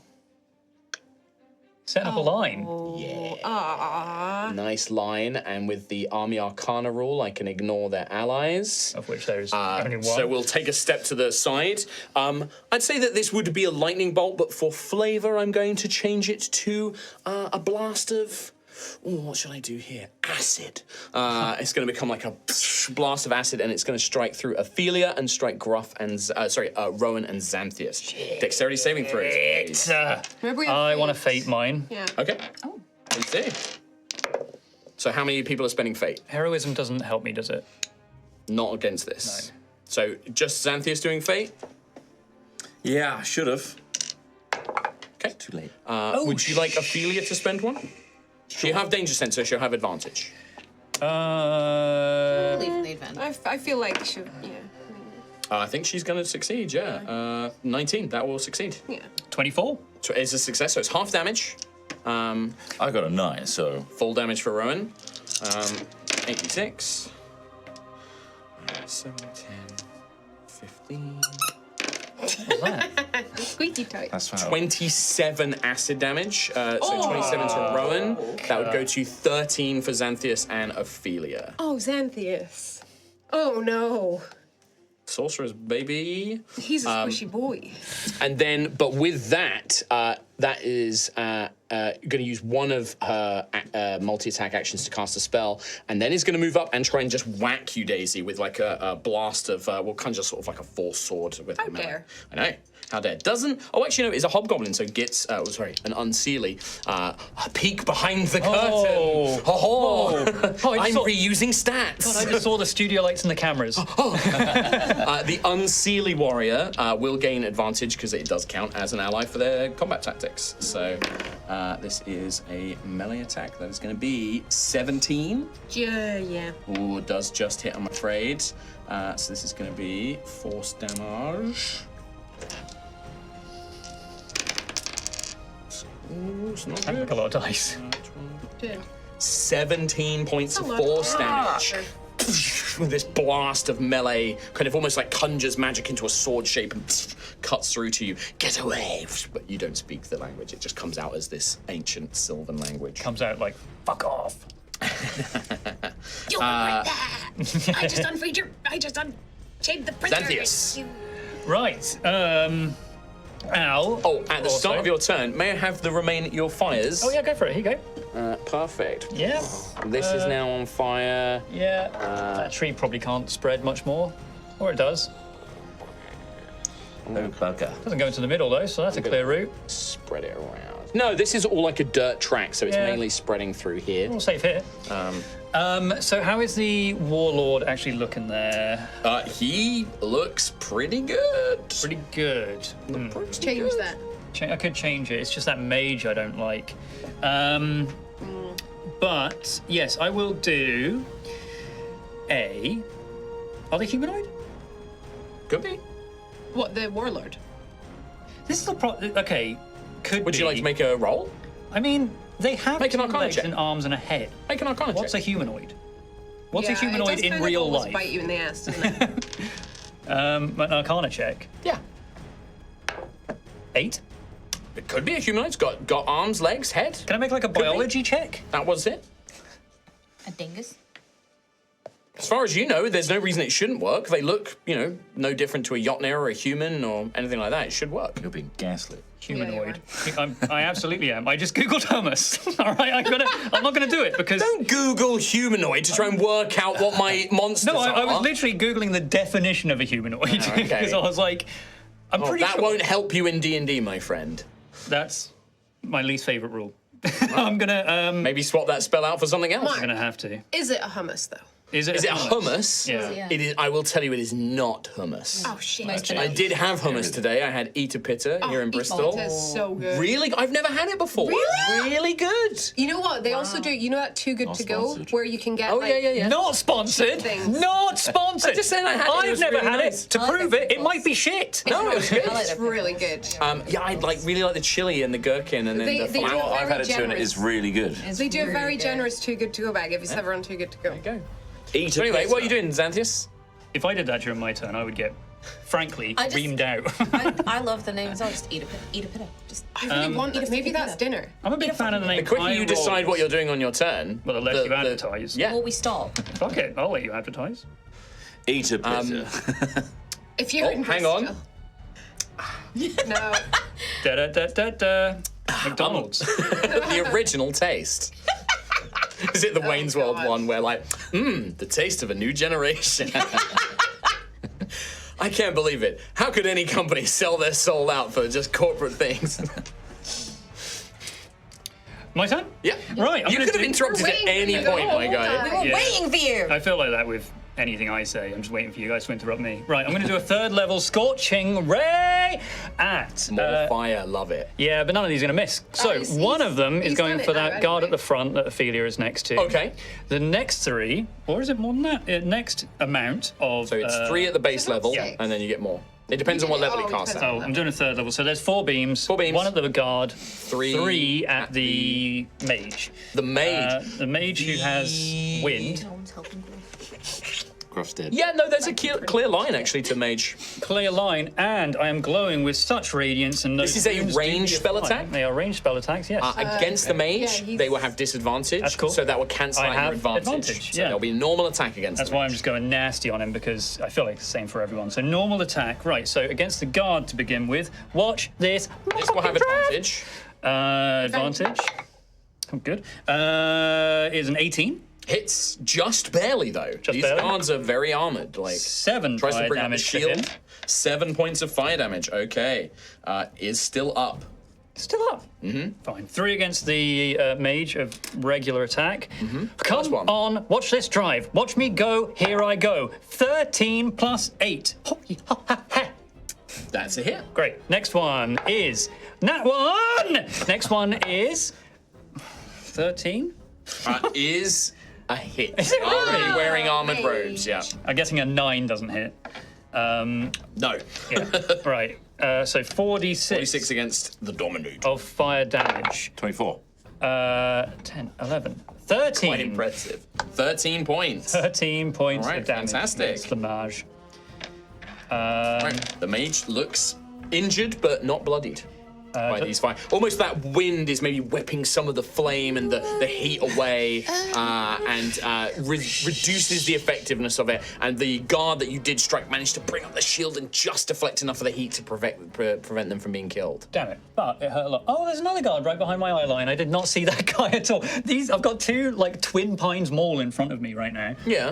They are- There's the guy over here, yeah. No, it's the one next to the guard next to Ophelia. Oh. It's like the next- perfect. No matter Oh, the where tree. I lean, Oh, the tree, he is yeah. completely Yeah, covered. yeah. So Yeah. it looks like one guy. But I will just Got banner map up there. 5, 10. I'll just move 15 forward just to get a little bit of movement forward there. And as a bonus action, I'll just piss my pants. Okay. Love it. Rowan. Oh, that was a free action. Actually, I will convert spells into runes. Whoa. You already said you pissed your pants. Did I piss my pants? Oh, that was a free Oh, I action. pissed my Crying's a free action. Pissing But your pants. pissing is not. Crying for- Good. I think it would take a lot more. Don't say it. Do not say it. No, you can do your spell slot thing, Rowan. Piercing's just crying from the pee hole. Can I? Is Gruffeth of Tremoro within Yes. 60 foot? Oh, yeah, yeah, easily. he's right there. He's already got Bardic, so there's no point giving him Bardic again. That's fine. I'm not doing that. Okay. I would like to. You would have got 3 more temporary hit word. points, don't forget. Thank you. Yes, 'cause the He'll heroes start are- his turn. Yeah. Healing word at 4th level. Oh. 8d4. 1, 2. Oh. Can you give me a d4 and I'll roll into What? What, that he's healing? No, I like the heal. What do you not like? No, I'm not in range. My health. Yeah, his health is Garbo. He's fucked. Gruff's worse and is in the mix. Yeah. I'm about to get triple attacked and I've got 30 points. fair He's point, got yeah. 12. Oh, shit. I'm literally about to get murdered. You can do it. I forgot the first roll. I have 8. Just roll it again. Well. You could have So just rolled add up what you've got there and then do it This, again. 2, 4, 8. 8 plus 18 points. 18 points. Oh, plus Plus 3. 21. 21 HP to Gruff. Sick. That was your bonus action. That is my my blue one back. bonus action. Yeah, like shut And up. then as my action, I would like to. Okay. I'm going to get out a crossbow, Okay. pull it back. Like I've never done this before. I like the idea that you're going to use a crossbow but as a normal bow. Yeah. He's going to fire it Strong enough. at Big Chungus in front of Gruffith. Okay, against the Warlord. Go for it. Now, I don't have proficiency with this, so So it's just your dex mod. now 1. Wow. You snap the string of the crossbow. You pull it and it just... you can reassemble it. Everybody, but- right? Yeah. I just like, let's throw it. You throw it into the fire. Into the fire! Burn the evidence. I don't have a crossbow. Nobody sees this happen. Literally none of your team wrong see this bit. happen. You let go of the front, so your entire bow fires backwards. Into the fire. And nobody, the only thing that sees this is you see running away from the flyer like this weird fey chipmunk looks at you, shakes its head, and then just carries on running from the fire. How embarrassing. Anything else, Rowan, on your turn? No, I think I've maxed out. You want to move? You happy there? I've got bolt through my leg. Oh, well, that would have ended by now, so you're back up to normal The movement. ball fell out. Cool. I mean, there's fire either side of me, so I'm going to stay That away. is spreading. Yeah. I might actually go near the ruins, Yeah, that the might- stone. The little stone wall over that here. can't catch fire. 10, 15, Down 20. the road. Yeah. Like, hide yourself over there. Yeah, perfect. Yeah, All right, that's perfect. Well, that is the end of Rowan's turn, and I think that is probably a very good point for us to take our break, as it is the top of a brand new run. How many remain? Warlord, 2 guards, and mage. That's it. Yes, right? the Warlord. 3. There's another guy up there. Yeah. There is another guy who was hunting Daisy and has seen Daisy now run from another tree. He's like, oh, why didn't I look there? We've got widow. I got widow one over there. Where? Pretty kit. I thought a booty cat. No one yelling, But "I yes, cast we do have silence on that one." the commander, the mage, and a couple more of these guards. The Satyr have been half freed, but probably able to help their companions and will be able to escape. But there is that risk of if any of these guys manage to break away and make a run for it, you may have to go chasing after them. But with that, let us take our break here. We will see you in part 2, everybody. Take care. We'll see you next time. See you next In the next time. part. See you in a Bye. bit. Bye. Welcome back to part 2 of Altheya, the Dragon Empire. Our heroes are in the Feyweald, the planar realm of the Fey, of primal life and magic. And they have attempted to rescue some prisoners who are being transported along this forested path by the Unseelie. They have launched into battle, with Gruff leading the charge, standing resolute against them. Fire begins to spread through the tree line, conjured by Xanthias's elemental arcane magics. Daisy has made her way to the back and has managed to at least unlock the gate of this prison and help some of these satyr escape, but your numbers are spread across the road. Many of the regular guards have fallen, but their commander, the mage, and several others still stand. And your energies, your vitality is being slowly sapped away as you battle. We continue with a brand new round, starting with Gruffith of Tremor. I hit. Hit him. Kill him dead. Oh no. 8, 9, 10, 11 to hit. 11 is not enough, I'm afraid. That first attack with your axe turned aside by this much stronger opponent. Oh, 3 again. No. You gotta do better than that. Parries, blocks. You are unable to land a strike. Lame. You poor excuse for a warrior, it will say, because he knows that you can understand Goblin. In Goblin, we'll just say, you are not where you're supposed to be. You are playing. I admire your desire for pain, but this will not end well. Anything else on your turn, Gruff? I never pretended to be a warrior. I just do what's right. That's a good line. That's a tattoo. Please Anything add else? bitch at the end in a Welsh accent there. Do it. Bitch. Anything else on your turn, Gruff? I'm going to healing word myself. Perfect. Cool. 1, 2, 3, 4, 5. Fuck off. I'm going to stop you right there. I need you to make the new version, which I believe is a Constitution saving throw for me, please. Did you use Bardic? As the mage, you haven't used it yet, I don't believe. You haven't used Bardic information. So you could use it for your saving throw if you wish to. As the mage is going to try to unravel Yeah. this spell, seeing you desperately trying to heal yourself, was not in range for Rowan's spell, but is in range for yours. Yeah. Yeah, you can. Constitution? Yes, Constitution saving throw. 10.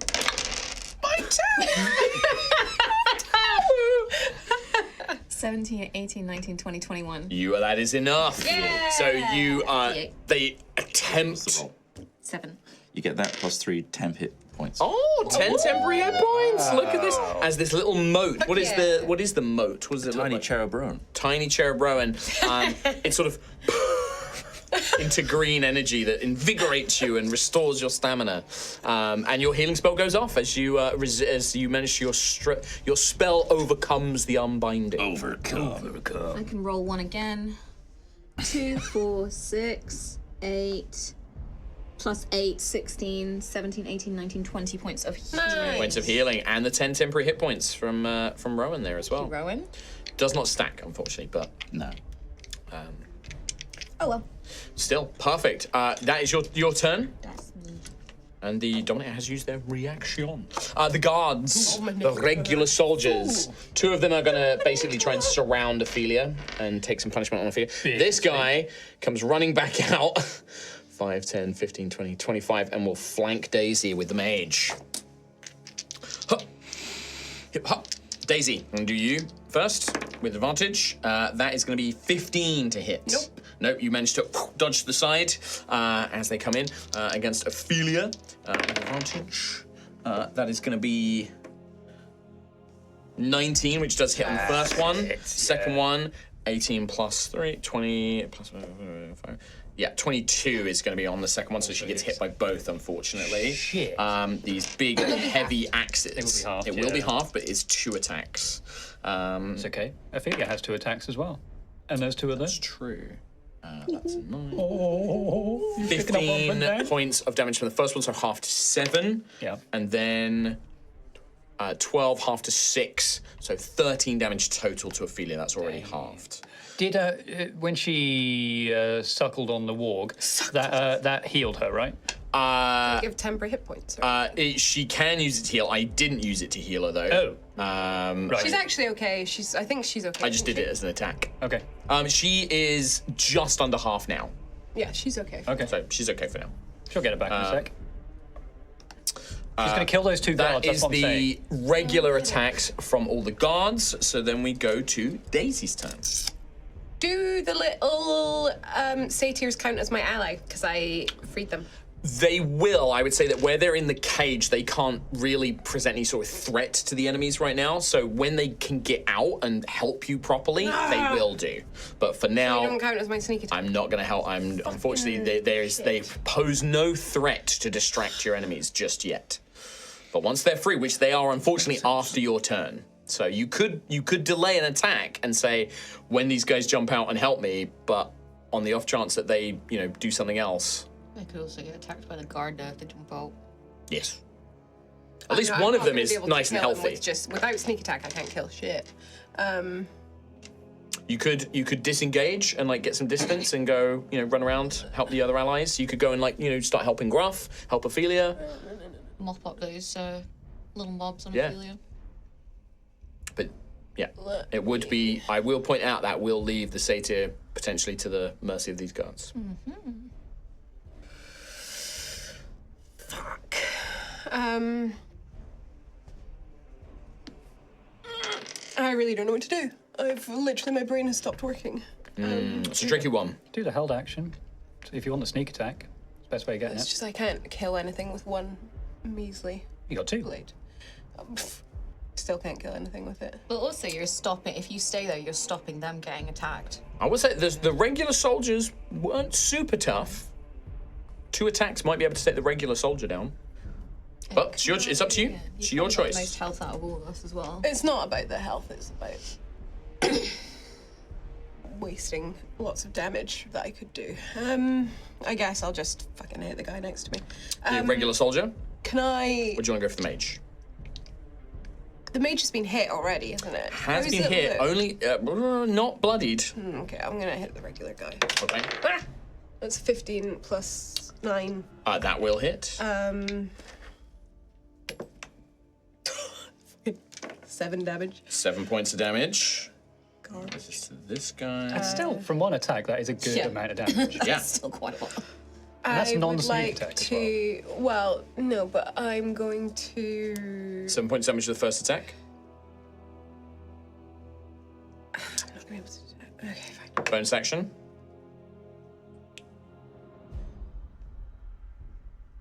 Only 17. 17 is Doesn't not hit. enough. Unfortunately, their armor, this thick half plate and shield, the second blade just doesn't manage to puncture through, leaving this guard wounded, quite heavily wounded, but still standing. Unfortunately, after Daisy's turn, you still have your bonus action. Oh no, you've used No, your I bonus don't. action. So unless you want to move, which you probably I'll don't, get attacked. Yeah. So in that case, we jump down to the Satyr's turn. The one who is healthy is going to jump out, and you hear this kind of rallying cry in this language that you don't understand. And sort of like bursts out, doesn't have any weapons, but has his hooves, his like goat-like legs. The mundane dagger. The girl They're has that and is using currently that. using that, so he doesn't have that. He is going to, burst out and come and help Daisy. He's going to flying kick this regular guard as he leaps out, basically, with his goat legs. Love it. He's so small. Unfortunately, that's a natural one that he gets. So he just flies out, but lands quite comically. And then stands himself back You got an up. natural 20 and then you got an actual 1. Yeah, I think he's been cool, and now it's playing the thing. But he's still kind of groggy, and he kind of gets up and he gets his fists out like proper fisticuffs, and he says something in this language to this guard who looks down. And is like, ah, and they have this brief conversation that you don't understand, and he kind of just brings his fists up, and he probably kind of like put his like shoulder up to your like side, Daisy. He's like, and kind of like makes this gesture. Yeah,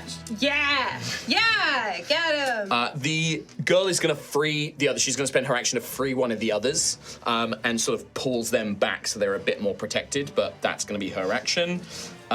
We then jump to the commander. Gruff. Commander. 3 attacks when you're away.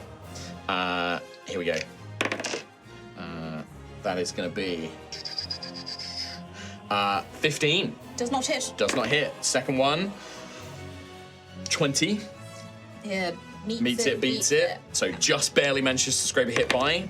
The next one is going to be 21, unfortunately. Meets it, Exceeds it, exceeds it, defeats it. defeats it. That is 18 slashing damage from the first. Sorry, my apologies, 19. And then the next one, that's terrible. That's only going to be 7 points of slashing damage, so 26 total.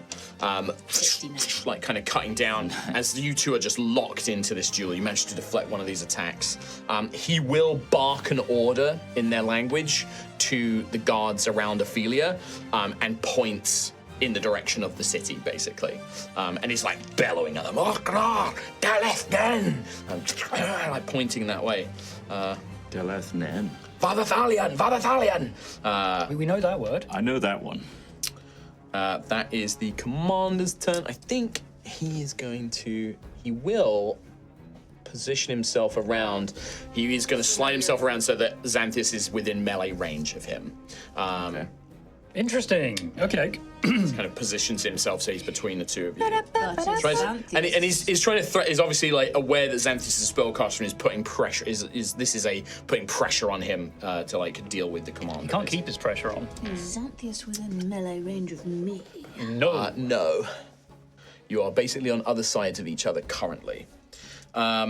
That was the Warlord's turn, so then it would go to Ophelia. She's got 2 tasty targets. And she likes to num-num. Reckless. Do you want her to use her healing bite, basically, to try and If she's heal under herself? half now, it makes sense that she Sure. tries to heal up from it. Okay. Well, does it do more damage to hit with veracity? It does do more damage. Well, she can use veracity to heal because she can use it like a bite. So, but she often bites for flavor, which is for like the warg. Unfortunately, even with advantage, that's a 1 and a 9. That's only 16 to hit. He parries the blade. She'll send for her second attack. That is going to hit though. That's a 21. Nice. So D8 plus 7. I think if the guard is looking healthy, she'll probably bloint it to secure the kill as well, right? Have she's been She gaining points. missed her attacks. The first one. you spent the? I spent my. I'm not going to worry about it. She does kill one of these guards. Stabs one of them, and with that will heal the damage as well. Nice. A little bit anyway. But that is going to be her full turn, basically. That's 2 of her attacks. We then go to, after Ophelia, it would become the mage's turn. Mage is probably going to make 1 attack against Daisy, and then I don't think he wouldn't know that you're a rogue and doesn't think you're too much of a threat. So I think he's going to make 1 attack against you, and then he's going to step back to try and blast Ophelia, basically. So you will get an opportunity attack against them. First attack from the Dominator. Melee. That is definitely going to hit. That's going to be a 23 to hit. Plus...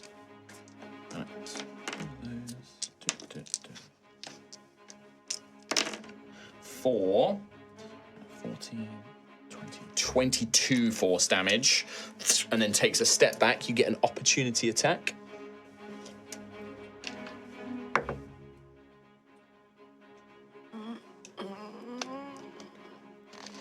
$28. That is a hit.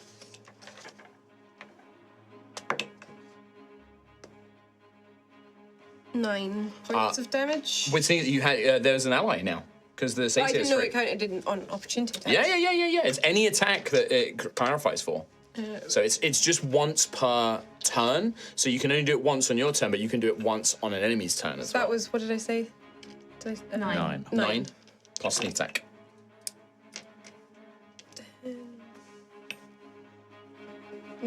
Plus an additional 19. 28. Yes, 9 plus 28. that meant. So you watch as this mage, not thinking you're much of a threat, swipes you with his force blade, takes a step back, raises a hand towards Ophelia's general direction, and you leap forward. So does the little satyr as you kind of catch him unawares, and the blade sinks in deep as blood begins to pour out, nearly killing him. He looks incredibly weak, but will at the last second manage to flick their wrist and is going to cast a 5th level magic missile at Ophelia. So this is auto hit. 5th level is... She's not going to be able to half it either. 5 T. It's nuts. D4 plus.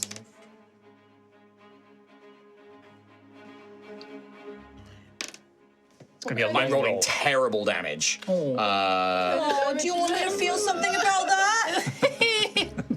16 points of force damage. Wow, for a 5th. That's Yeah. rough. Yuck. I rolled really badly. It was like mostly 1s. Shit. I mean, good for Ophelia. But it does auto hit as well. What's Ophelia's health looking like? She is at 38 out of 82. Okay. So she's back under half now, but so and that's it. The in fact actually he will use the rest of his movement to run away. So 5, 10, 15, 20. Wait, is that on fire yet? Not yet. Ah. In fact, he'll go back here, try and get a bit of cover. And we'll seek that. After the Dominator's turn. Xanthius. Hi, turn, sorry, this guy just got all up in my face, and that's a big mistake for him. I want to, with my demon hand, almost throw it into the downwards. Bounce your hand. Kinda. As a shard of something spills out from my wrist. I'm casting Flame Blade. It ignites. I'm going to cut this guy. Okay, go for it. Flame Blade, I have... Sorry, Melee you spell produced attack. it from Crown the arm. Yeah, but let's just call it flavor. See how it goes, though, you know? Give me that melee spell attack. Like, just, like I eat Crown Steel for the flavor. Yeah, Yum, it's yum. just RP, right? Just It's just role play. With the flavor. A Flame Blade, I have a +8 to hit. No, with advantage. So it's, your normal attack bonus, but with advantage. Because of my Maj Raj. That is a 22. I am going to use his reaction of parry to boost his AC to 23, causing you to miss. Oh. And if he causes you to miss, I get to make a melee attack back at you. Can I? Oh no. Can I? I'm What's your within 5 AC foot right of now? him. Zactheus. No. No. Okay. Can I solve this with something? If you don't tell me shortly. No, I'm going to take too long. So go ahead and hit me. Okay. So with the attack, that is going to be a 21 to hit. That's unshieldable. Damn it. 11. That is going to be 16 points of slashing damage. I'm going to use 3 of my runes to reduce. Oh. Cool.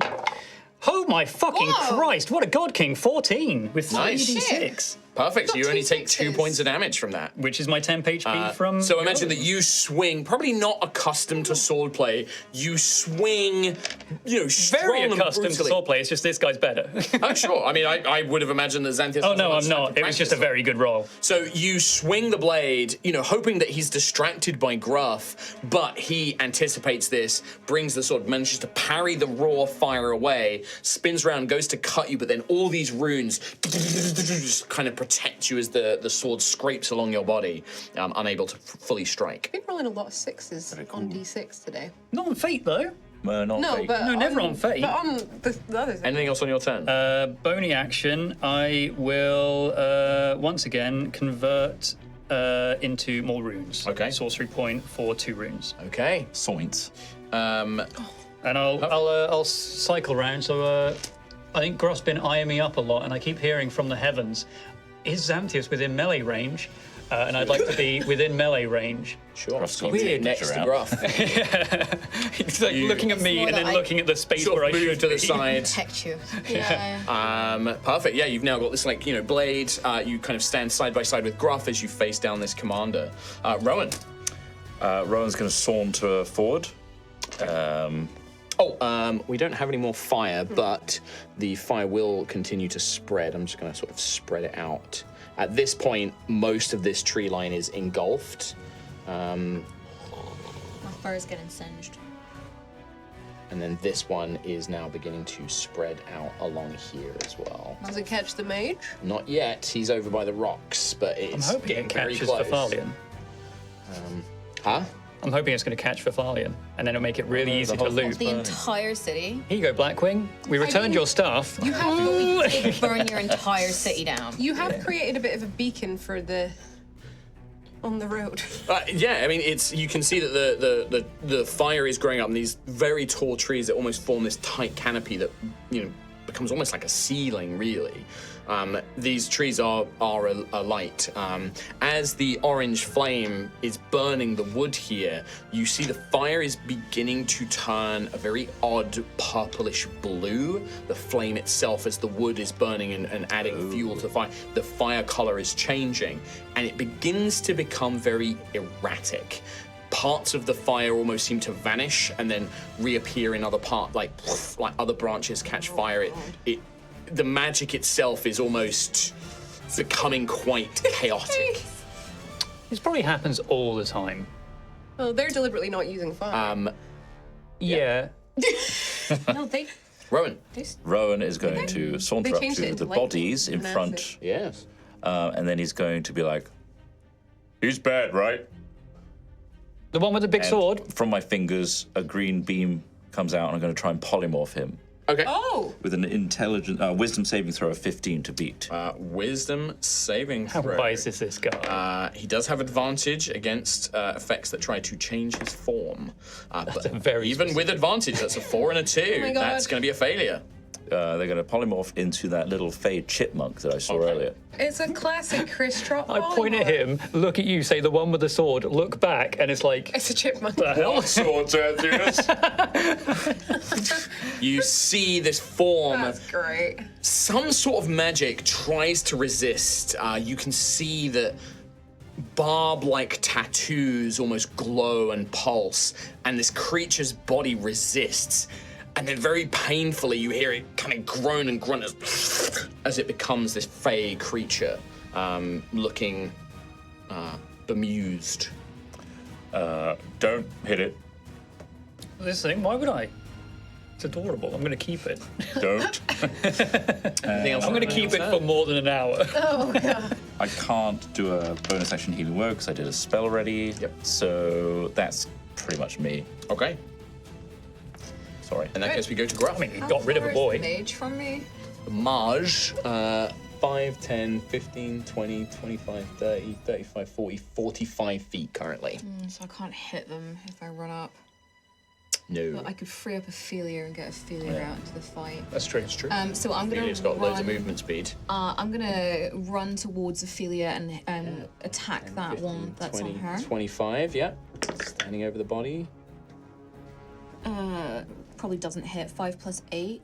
13 is not enough. You do have fate, guys, don't forget as well. That's true. Use it. Yeah, used it. Use it or lose it. Use it. Yeah, why not? Okay. 14, 15, 16, 17, 18, 19, 20, 21, 22, 23, 24, 25 to hit. 25 will hit. And that is 7 points of axe damage and 6 points of fire Yeah, damage. already weakened. This one also is dropped by that flaming axe. The fire kind of swoops in as you do an underhand cut, cutting across his armored torso. Carrot. I was going to say carapace, and then I realised that is not the right word. His carrot place. And as I set off running, I would have spun back and thrown a healing word at Xanthius. Okay. Oh, you looked like you were just going to do a big slap across his face there. Probably would have cuffed him as well. What for? I'm re-rolling You my did set a ones. bit forest fire. Yeah. Like I said, it probably happens all the time here. 9, 10, 11, 12, 13, 14, 15, 16, 17, 18, 19, Right. 20 points of healing. Good God. 20 points of healing. Gee, 20. Okie doke. Yeah, that helps quite a lot, actually. Okay. Thank you. Never say I don't do things for you. I don't ever Anything else, Gruff? say that. That's all my 10.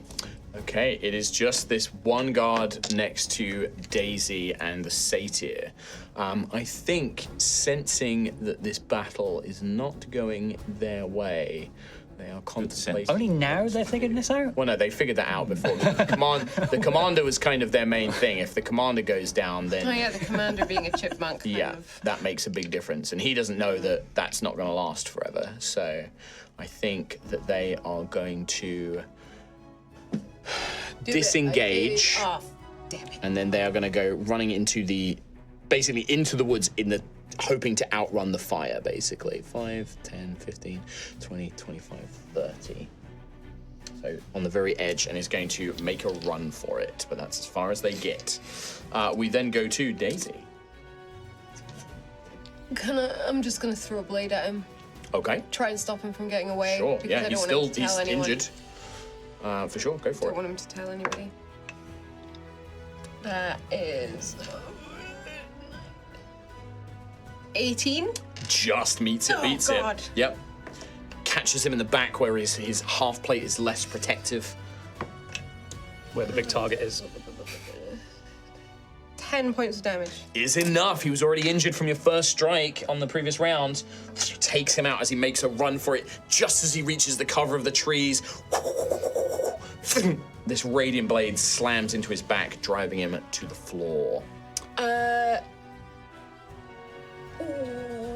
Could I...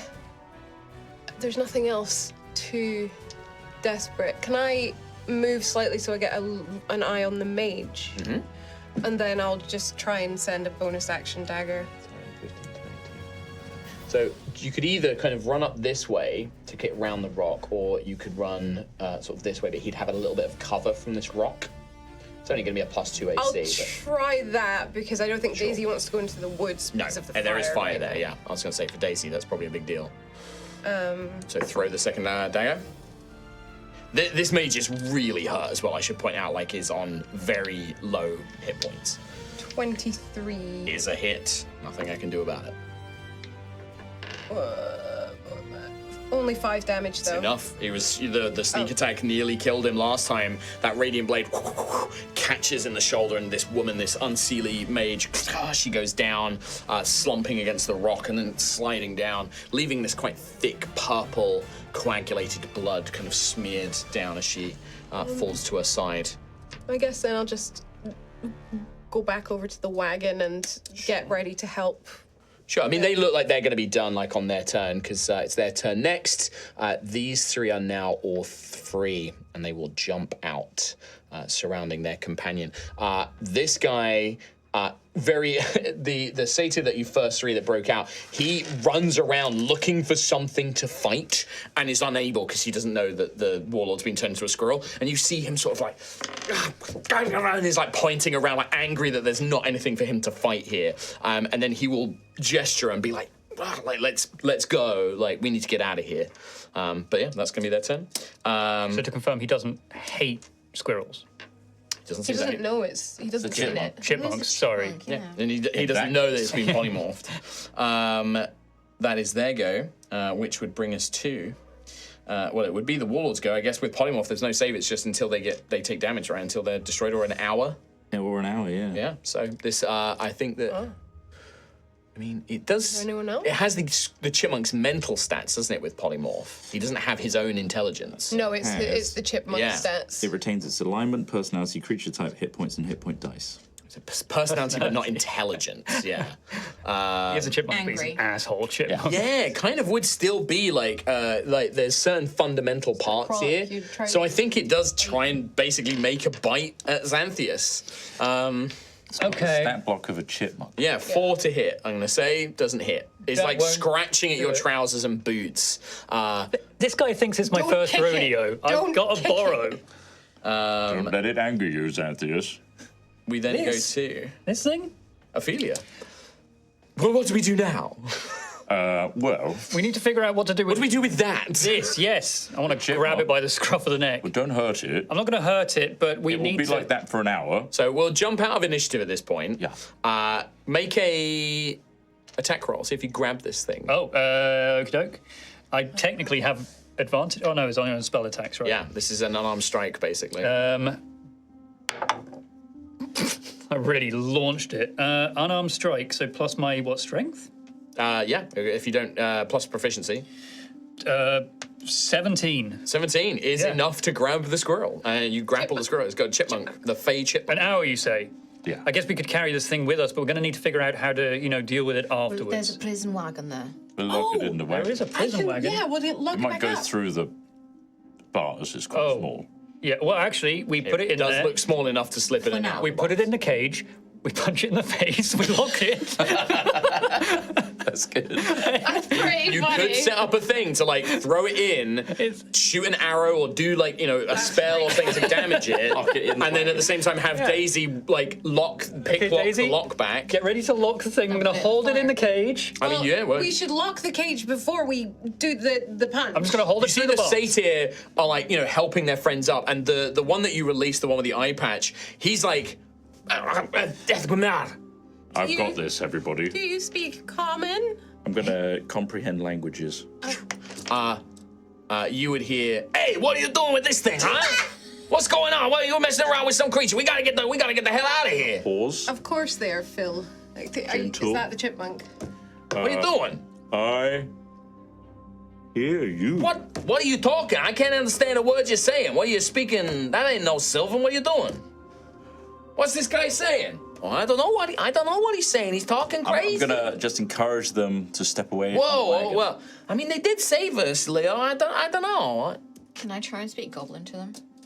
You speak Goblin at them, and they like look quite shocked. Like, hey, yo, he's speaking Goblin. Is he with the Unseelie? Do that. What? He was the one who started fighting with him. Why is he speaking Goblin? I don't know. They don't seem to understand what you're saying, but they know you're speaking I Goblin. switch to Druidic. Yeah, you try speaking Druidic at them. What'd you say? Just, can you understand me? They seem kind of stunned for a minute, and the Any language is just going to throw them.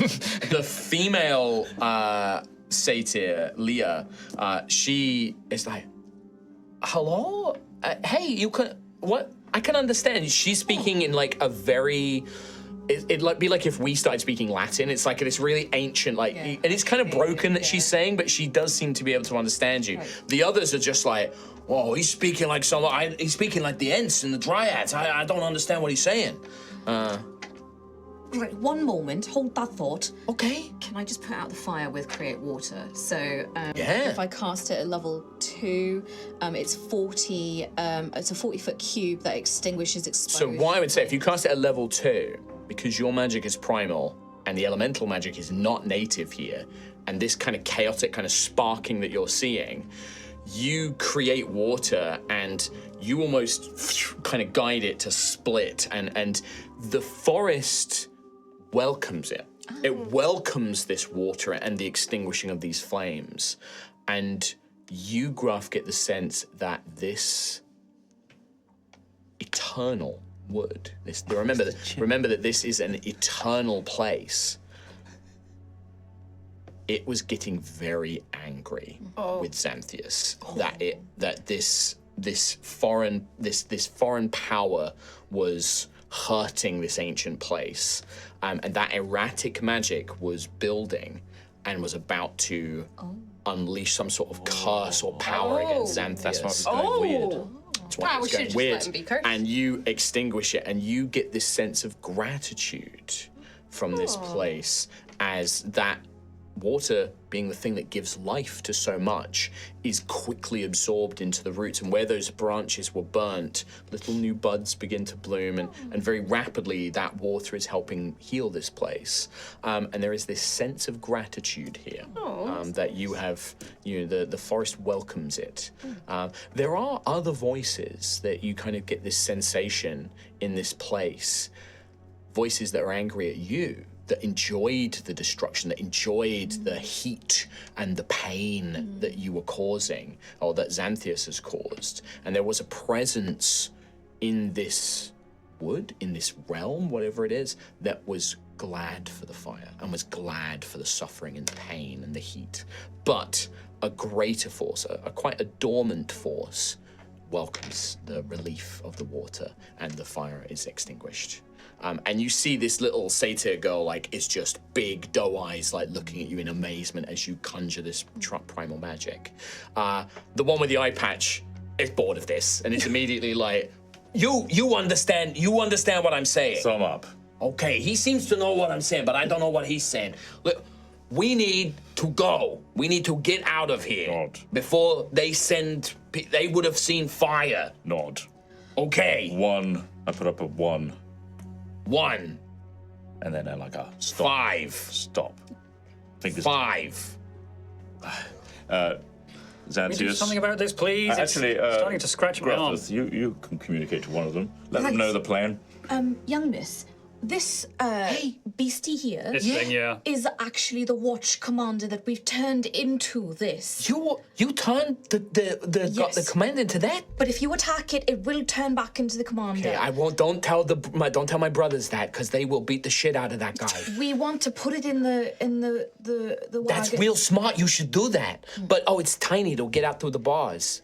What's the next bit of the plan?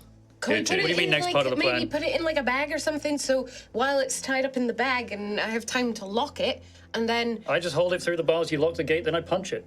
that works.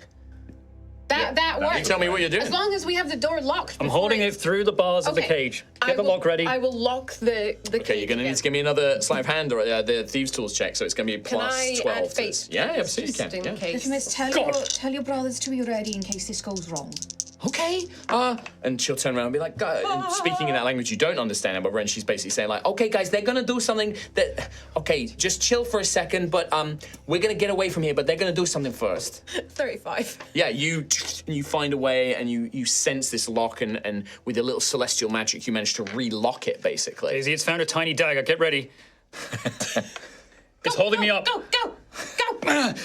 Drop it. You do 1 point of damage, you knock it out of the polymorph. This cage is not really built for such a large creature, so he fills it and is like hunched up, and you see this just glowering hatred. The satyr are like, hey, yo, fuck this guy! And they start like throwing rocks and anything they can get. Swearing. They start speaking to him, being like, yeah, you fucking stupid idiot. And they're like mocking, like saying like, oh, you're in the cage. And you can see that there's almost magic coming out of their mouths as they start insulting. Can't break out of a tiny cage. What kind of wimp are you? Fucking unseelie. And that magic is actually like, you can see he's like wincing as if it's causing harm to him. And they just start throwing rocks. They like start kicking the doors, like shaking the cage, they spit on him. I don't know what they're they saying. are like so angry at this guy. I don't know what they're saying. I hope it's not too toxic, but take a look at this fucking idiot in the cage. No, I forgot. Can I please look for the lantern that has the pixie in it? Yes, it was dropped by the captain over here. He Can was I the one who held it. Can I go and find the lantern? You find like it's kind of on a steel metal pole with a chain, and I don't think you would know this, but there's something odd about this metal. Like as you hold the pole, it's not like normal iron. There's something unusual about it. It's very cold when you touch it, like icy when you touch it. And you can see that this little pixie, as it was dropped, like she kind of got knocked around, and you can see these like tattered wings, and she looks so beaten up, and she's just very weakly sort of just in a ball on the floor, just hoping that whatever is happening will be over soon. Can I get her out of the little thing and can I gently pick her up? Yeah, you probably get like the pommel of your dagger and you have to like break part of it and then get like a section for her to come out. She sort of opens her eyes a little bit and like looks around and she's scared. Can you give me like a persuasion roll? It's okay. Yeah, give me a little persuasion roll. I love how that's where your first mind went. I'm just thinking that the bubbles. I rolled a 19, so 21. 21. Yeah. She like looks at you and like these little, this is like full on like little Tinkerbell kind of like little pixie, and she'll just sort of very meekly crawl over and climb onto your hand, and she tries to flap her wings, but they're so torn and broken that she doesn't get enough lift, but she just sort of crawls up into your hand, and you would hear in your head, you would hear a little, thank you. And she just sort of like looks around very nervously. Bring her over to the group. Yeah, as you kind of bring them over. The satyrs are fully like just tormenting this capture. He is trying to break free. You can see him like trying to get his foot so he can kick at the gate and stuff like that. But he's also, these insults are like driving into his mind, and you just hear him like, shut up. You'll pay for this. The queen will make sure you suffer. Hey, no fucking queen here, you piece of shit. Punch, punch, punch. Like, jeez. Like, your queen, we're gonna bring justice to all of you fucking unseelie. We're gonna make sure the chain breakers we're gonna get our people free. I'm going to dismiss comprehend languages. Yeah. It goes back to this. I found this, the little... Oh, no. Hello. She's just like weakly. You can see that she's so exhausted. She's probably on like sort of 4 or 5 levels of exhaustion. The healing does like, it kind of patches some of the wounds, but you can see that her torment is probably more than just hit points here. Like this is like exhaustion and It will lots show of at other least things. a level of respect. You do see like a little energy come back into her, and she looks at you and just sort of like nods, like thank you. But yeah, what do you guys Just to wanna be clear, no one got away there. We didn't forget anyone. No one got into the woods. I think so. I think we got them all. So aside from that fire that came from just nowhere, I think there might be. Xanthius, It might be a good idea that we head off. Loud. Whoa! Take that! When you did it, it was pretty much you. Yeah, I watched the whole Yeah. thing. That was totally you. Right, actually, on that note, when I was just extinguishing the fires, Good job, by the way. All part of the plan. oh, thank you. But the land was grateful to me for doing that, and it was That makes sense. very angry at you. Oh, that also. Oh, like how I like. Like it was about to do something to you. To for me? it. Even though these creatures were just. This place is crazy. This place is You wild. need to I mean, remember literally. that the land here is alive. Oh, the land is alive every. Okay. So by setting fire to the woodland, you were hurting it. I was trying to. I didn't. I get All I am is fire. I get that, but here, just be a little bit more cautious. Okay. All right. Because Cautious. something bad was about to happen to you. Well, yeah. Gruff of tomorrow, Knight Errant. That was the most glorious but cool thing I've ever seen you do. The satyrs come up and they're like slapping you and like, Efkenmel, Delgandath, Oh, Telemen, Elenen, and they're speaking at you in this language you don't understand anymore. Are they saying we should get out of here? I think Or- we should go. Right. Okay. Good. Do we leave this guy though? Because he knows what we look like and everything, and he knows that we've been here. Which guy? What do we do? The guy in the cage, the big dude. Can't go anywhere. All right, little miss, your rebellion, does it need information or anything like that? Oh, well, I'm not really. I mean, that's a good question for your soul, who leads like our group. That's like a way bigger question than I know. I used to be. I was a tailor, and now I'm. You know, my brothers. They. I don't know. Sorry. Right, we've got a dilemma here, folks. She'll speak to, in the language you don't understand, she'll speak to her brothers and point at you and point at the guy and stuff like that. And they sort of look, the three of them kind of mutter together. And then they speak through her. Okay, so my brother Limo, he says that basically if you leave him here, we might be able to send word to Isolde, our leader, and then she can send somebody to try and get him. It's gonna take some time. They think you should kill him. He's a real bad guy, sir. He tortures and they take pleasure in hurting people and stuff. So that's what they think they should do. Listen, you do what you gotta do. I don't know anything about this, so. Right, we've got a bit of a dilemma here. What's that? These fellows, they say that they can send, their rebellion leader, Isolde, they can get to send people to collect him. I Great. guess to help with their rebellion. But that's going to take time, and this road seems rather busy, so, and also he seems rather capable of Breaking out of breaking himself out. Yeah. They've suggested we kill him. Oh, okay. I mean, flicks hand a couple of times until sparks start coming out. I can deal with you that if you see- want. It's the woodland. No sparks, not fire, You see, lightning. he is like managed to get like one of his feet up against the door, and he's like pressing against it, and you can hear metal kind of squealing. He is very strong, and he's Gruffith, you are our moral compass. What do you You can think? do it if you want. He does kind of have loads of body parts and stuff hanging off of him, and Yes. is horrible. They say he's a very bad man. He does torture. Right. We would probably save a lot of people by doing it, but it still feels wrong because he's in a cage. straining against it, but he's not. I don't want to made be good cold, but we've progress. killed a lot of Form people up today. everybody now, and so I mean, this guy is basically helpless in this cage because he's restrained. He's managing to try and break free, but he's quite a large creature, and this cage is not designed for him. So he is basically like, you don't need to make attack rolls. If you just decide as a group that you're going to kill this commander, you don't need to roll for it. You will just do it. Gruff being Gruff, though, This is going to kill him Okay. while he's caged. Okay. Gruff takes a stance where the door is. Mm-hmm. Like he's waiting for Okay. the guy to I'm break literally out. holding onto a shocking grasp, about to put it into the cage at this point. So what do you guys? So what do you do? This is what Gruff does. Yeah. Gruff is What taking the a rest of you do? stance. Daisy's gonna probably do door. whatever Gruff does. I will because prepare it myself. makes a difference to him. It does, yeah. I would probably do what Gruff is doing and just prepare myself, but like a little bit behind Gruff probably, and just. Okay.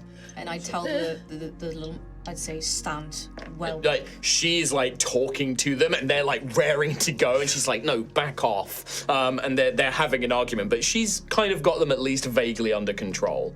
What is Rowan and Ophelia is probably with Xanthias, just like she has her blade drawn. Like, I think that Ophelia would look to Xanthias like, "What are you going to do?" I mean, we need to kill him. We've, like I said, it's not too cold to say that we've killed a lot of these other people. Yes, but Gruff doesn't. Gruff looks like he's about to, let him out. I'm not letting him out. I'm waiting for him. Okay. Well, get him before he comes out. If he needs to die, he dies. Okay. So Xanthias, you go to kill him in the cage? I'm gonna go kill him in the cage. If Ophelia's joining me, sure. Yeah, I think Ophelia would as well. I don't think Ophelia would. I do think that Ophelia. I'm just doing what Gruff would What does do. Rowan do? Rowan is very torn, so he's going to probably end up just being in the middle, not doing anything. Sure. Be like, John Travolta. Yeah. So I think that basically, like Xanthias and Ophelia, just like you electrify the bars. Ophelia plunging Veracity in between the bars, reaching out with necrotic magic. Xanthias, you fire and lightning and everything else. You take this guy out. I'm just gonna say I could make checks to see if he breaks out and how much damage, but we're not gonna do that.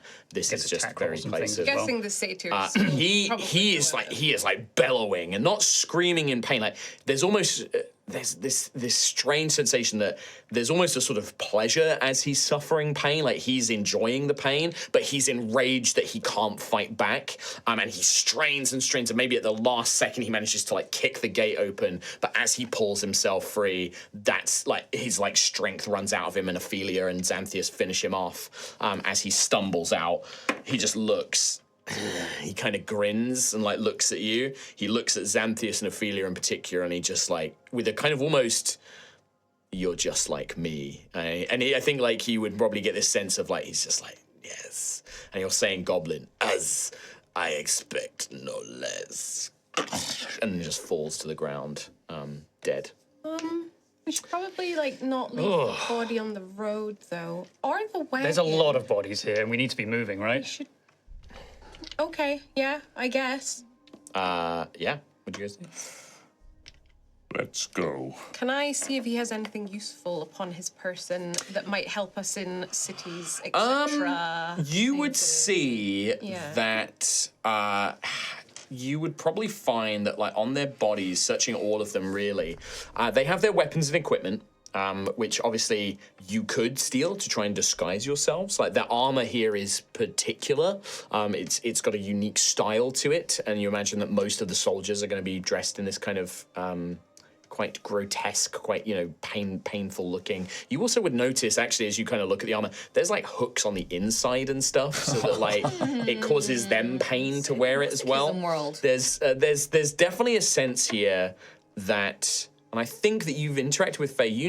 And Ophelia's met this. Faye have this whole thing about life and like living and enjoying pleasures and things like that. This is the dark side of that. This is like the taking it to the extremes, enjoying violence, enjoying pain, almost mixing the two. And in terms of other objects, I think that you would find that each of them carries a sack of strangely minted silver coins. This seems to be the currency of at least this region. Okay. And you would probably gather from all of them, I would say you gather about 53 of these silver coins that they're carrying from all the soldiers. Party inventory, right? I'll put it in the party. Yeah, put it down as Fey silver. 53 Fey silver coins. Most of that comes from the commander and the captain and the mage, and then the soldiers have like 1 or 2 coins each. The mage, their robes would be the easiest to take with you as opposed to all the armor and stuff. There are some armored parts to it, but it looks like it would fit probably Rowan and Gruff, maybe Ophelia. Could I maybe take the robe that's on the mage? Because I don't think I'd be able to wear the armor, but I might be able to take the robe. Yeah, they are quite tall, so it would be kind of big on Daisy. But yeah, you could cut it at the bottom of it. Yeah. So you can take the mage's robe for sure. You would also notice that the commander does have some sort of medallion that is carved in the shape of a bleeding. It's like an eye that is bleeding. There's like red paint of this like bleeding eye, and it's like a medallion that he has on him. Should probably wear that, huh? That might help us. Not a bad idea. I will make it very clear. Dressed the way that you guys are, there is no possible chance of you disguising yourself as being from this place. Like, they have such a unique form of dress and armor. If you're not wearing their armor, you're not gonna look like, unless you illusory create it, right? That would be fine. But like, you can't just be Rowan and say, I'm a guard because I've got this. Would it pass from a distance, like a silhouette, if we're like sneaking? No, this is very distinct armor. They are very tall. Like, Rowan is probably the only one who is as tall as these Unseelie are. They have distinct features. Like, you are not going to look like these soldiers without, like, Maybe significant we just leave illusory. everything and just stealth our way into the city. Did the warg have a particular, like, harness or anything on them? Like, There was a harness that attached to the prison wagon, yeah. And then there's no riding saddle, but there is, like, armor. There's, like, leather barding on the warg, which would fit a large wolf-like creature. But the face isn't a wolf's face. It's like a goblin face mixed with a wolf's face. I wouldn't be able to pull it wild shape. I would say if you wild shaped into like a direwolf or a large wolf, like a regular wolf, not big enough, it needs to be a large wolf. Again, at a distance, and if nobody sees, or if you put like a shroud over your face, like a hood, you could maybe pass as a warg. That's a pretty good idea, actually, but you would need to hide your face. Okay, can I take the barding then and all of that? Yeah, for sure. Yeah, you can strip that off the warg's body, yeah. You see that the satyrs go up and they find some of the axes that the guards were carrying. They don't take the armor, but they will take their axes and stuff and like sort of heft them on their shoulders and give them a few test swings. I'm going to start pointing in the direction of the city. Yeah, they'll be like, and they seem like kind of keen to like go with you for at least a little way. The young woman, Gruff, will come up to you and be like, listen, we'll come with you until we can split off, but you know, we owe you guys, like, what are you doing here? What are you? We don't know what you are. Oh, we're from a, I guess, a place called Altheya. Altheya? Never heard of that. I think it's from another plane Oh. of existence. Oh, well, you don't. And she like looks at you like, I know that this one has celestial magic. Are you from the Lucent Peaks? Listen, right now we got bigger problems than the war. We got to deal with the Unseelie, so we don't mind nothing about the other planes or nothing. And she looks like she's from the Greylands, and they point at Ophelia. Oh, she is, yes. So why are those two working together? And where is he from the Primal Isles? Is he from the Primal Isles? I mean, you could be Fey, but I've never seen anything like you before. And you speak like one of the weavers. You speak like an ancient. I'm just Gruff of Tremoro. I'm a druid where I come from. Oh yeah, like the ancients, like the Ents and the Dryads. That's why. Oh, I see. Okay. Yeah. We were sent here by an elf who needs us to do. Member a of the favor. Resistance? A rebel? Think so. No. Oh. They okay. used to live in spinning a fucking. Oh, Varthalion. Varthalion. They live in Varthalion, and they've tasked us with retrieving some items from their estate. Oh boy. Well, I mean, Varthalion is. It's. And she points at the bodies like that. It's all them. I mean, we're trying to free people. They've got labor camps, and people are still being held there. You know, and we try and help where we can. But I mean, it's a fortress. It's the city's full of guards like that. So if you're trying to get in there, that's going to be tough. Are any channels that your rebellion can help us get through? We might be able to help. Like, yeah, maybe me and my brothers can do something. If you keep following this path, it's one of the smaller gates into the city. It's called the Shadow Port Key. It's one of the smaller gates. It has guards, but maybe we could help. I mean, they take the labor forces in and out of there. Maybe we could blend in with them, or we could cause a distraction and lure some of the guards away so you and your friends can sneak in. Only if you're safe. Oh, I mean, we got caught, but we're pretty good at making distractions. That's what we Satyr, we're pretty good at that. So, yeah, we could make some noise, cause a distraction, help you, lure some of the guards away, but you might still have to sneak by, They're going to have at least one Cyclops there, so... Oh, a Cyclops? Yeah. Which one of them buggers? Well, they're kind of like you don't know the Cyclops. They're kind of allies of the Formions. One big eye, real big, like bigger than these, like twice as big as these guys, like big, strong, and they can kind of like see the future a little bit, not fully, but a little. And so they make great guards, and then they normally have a sentry on most of the gates. You must have been in the deep woods for a while if you don't know what a Cyclops is. We only just got here. Oh. All right, okay, well, I guess like some motley crew of the plains come to do something, I guess. Sure. I mean, you saved our hide, so. We owed a favor to a Fae. Oh, that'll do it. Yeah, that'll do it. Well, listen, that goes two ways, though. Me and my brothers, we owe you a favor now, so you saved our lives, so. Well, of course. You can see that some of the other satyr have like found patches of grass and they're munching it. They're like pulling it up. Nom, nom, nom. Rowan's eyeing this up. Getting hungry. Finding what food they can. Maybe find. They don't eat any of the plums, the sun and moon plums. They don't eat those though. But they will go and find like little berries and other things that they can I might forage try on. and eat the grass that they're eating, thinking it's fake. Yeah, so It might be food. So they're like grass. on their like necks, like neck down, like biting it like goats off the ground. Yeah. As Rowan sort of try and He'll get down and get down there, and they look at you and they're like. oh, wow. So you take a bite of this stuff, and there is a surprising fresh sweetness to the grass here, and it's chewy. It's quite grassy. It's very earthy, but there is a strange, pleasant taste to it. I just turn around with like grass full in my mouth. You guys should try this. It's great. The grass Yeah. on the ground, Yeah. out of the dirt. It's different. We're in the Fae. Really? What does it take? What's it? Is it Sweet. Sweet. Earthy. Really? You see, like some of them like make little noises. I don't know they did that. I'm just copying. Sorry. I'm just trying to fit in. I'm not hungry right now, Rowan, but maybe later. Okay. I'm not eating the grass, Satyr. Neither God no. Are we going now?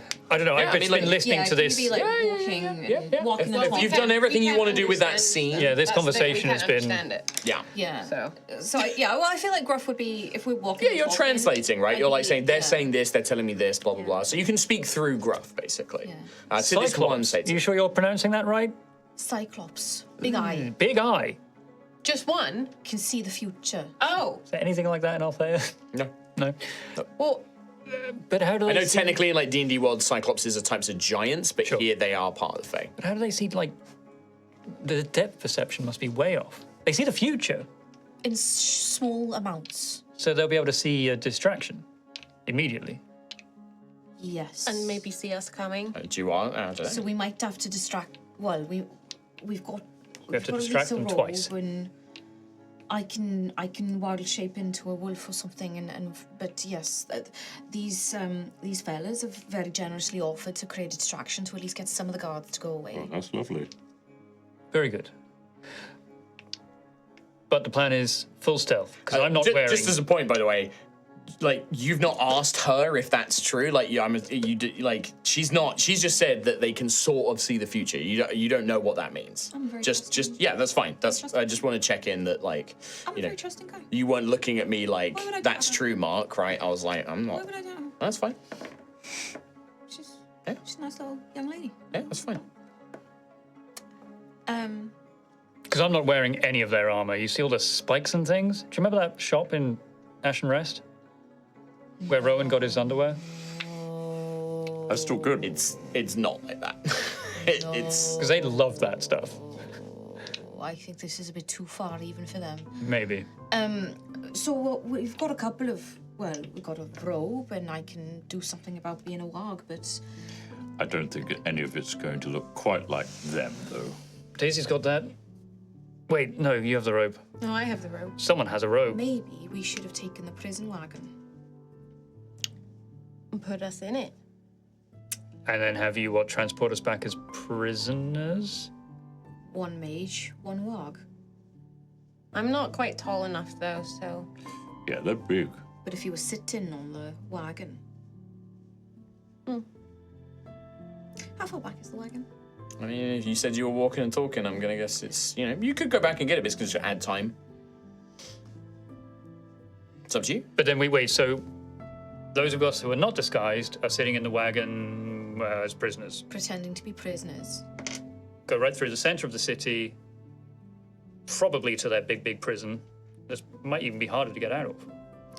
Or taken to a labor camp or something like that. Yeah. Or just getting through the gate and then getting out.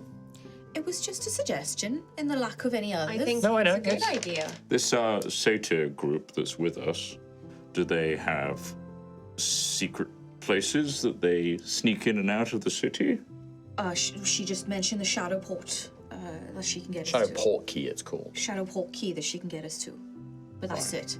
That beyond creating a distraction, they can't really help us much more than that. They're like walking off to the side, but you can see the three brothers have got these axes and their eyes are locked on like ahead of you and into the woods.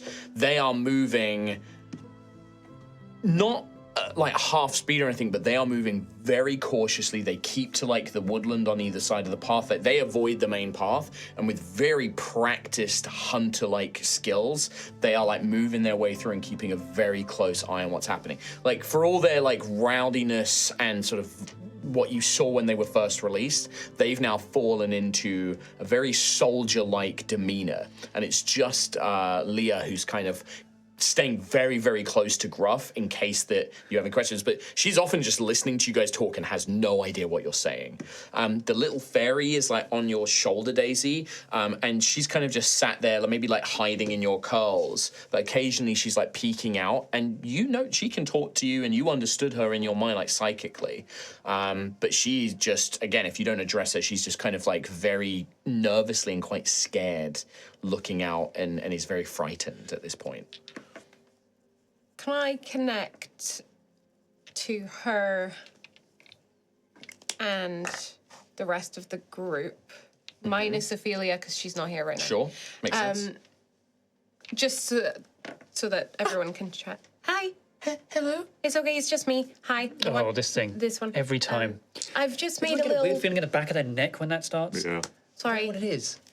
I just made a little chat in your head, just so that we could say hi. Okay. We're not gonna hurt you or anything.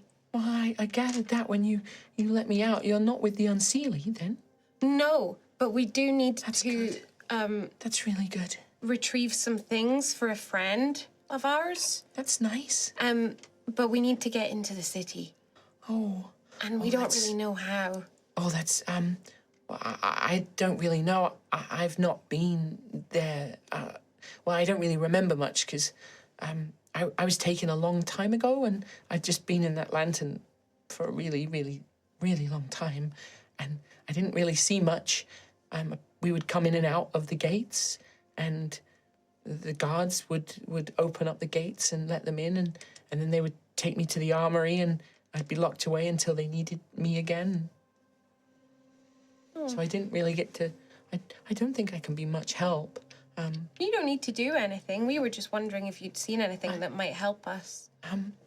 I don't know. I know that the city is the queen is very harsh about where people can go in and out of the city, and there are some parts of the city that people aren't allowed to go in, and they have guards on the streets, and the people there are kept in line.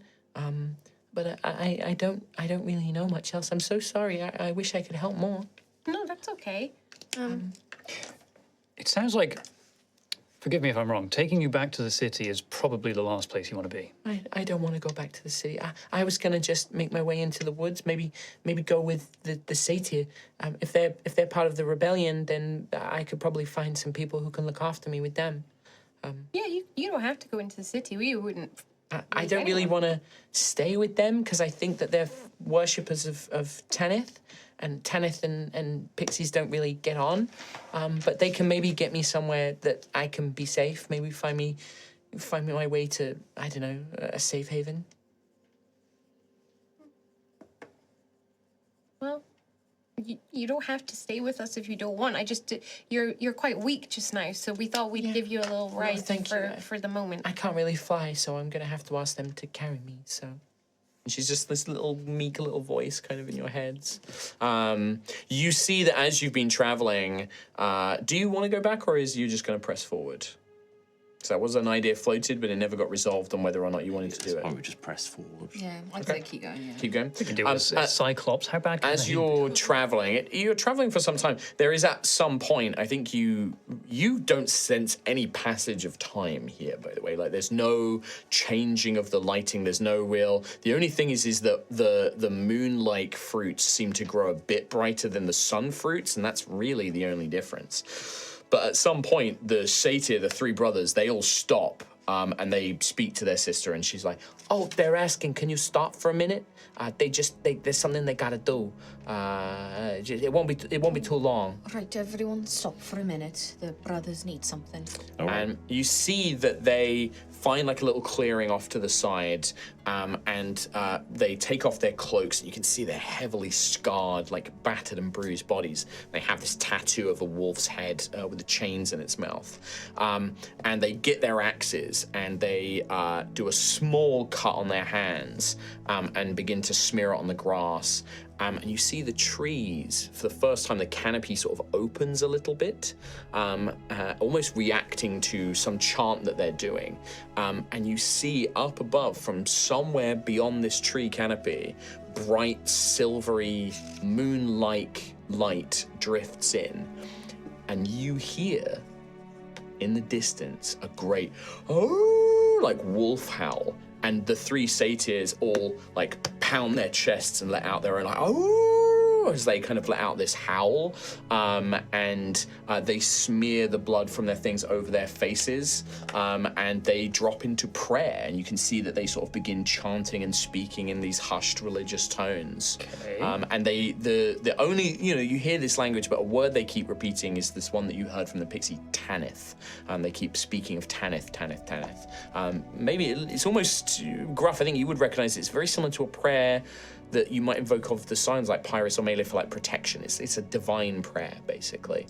And you see that weariness and that exhaustion seems to almost, they shrug some of it off now that they've had this opportunity to kind of do this ritual. And they seem to get some strength and courage back in them.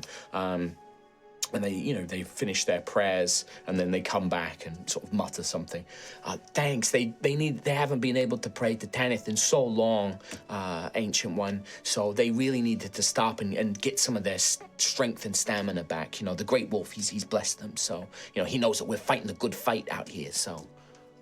Oh right, well, on to watch. I'm glad they're feeling a bit better. Yeah.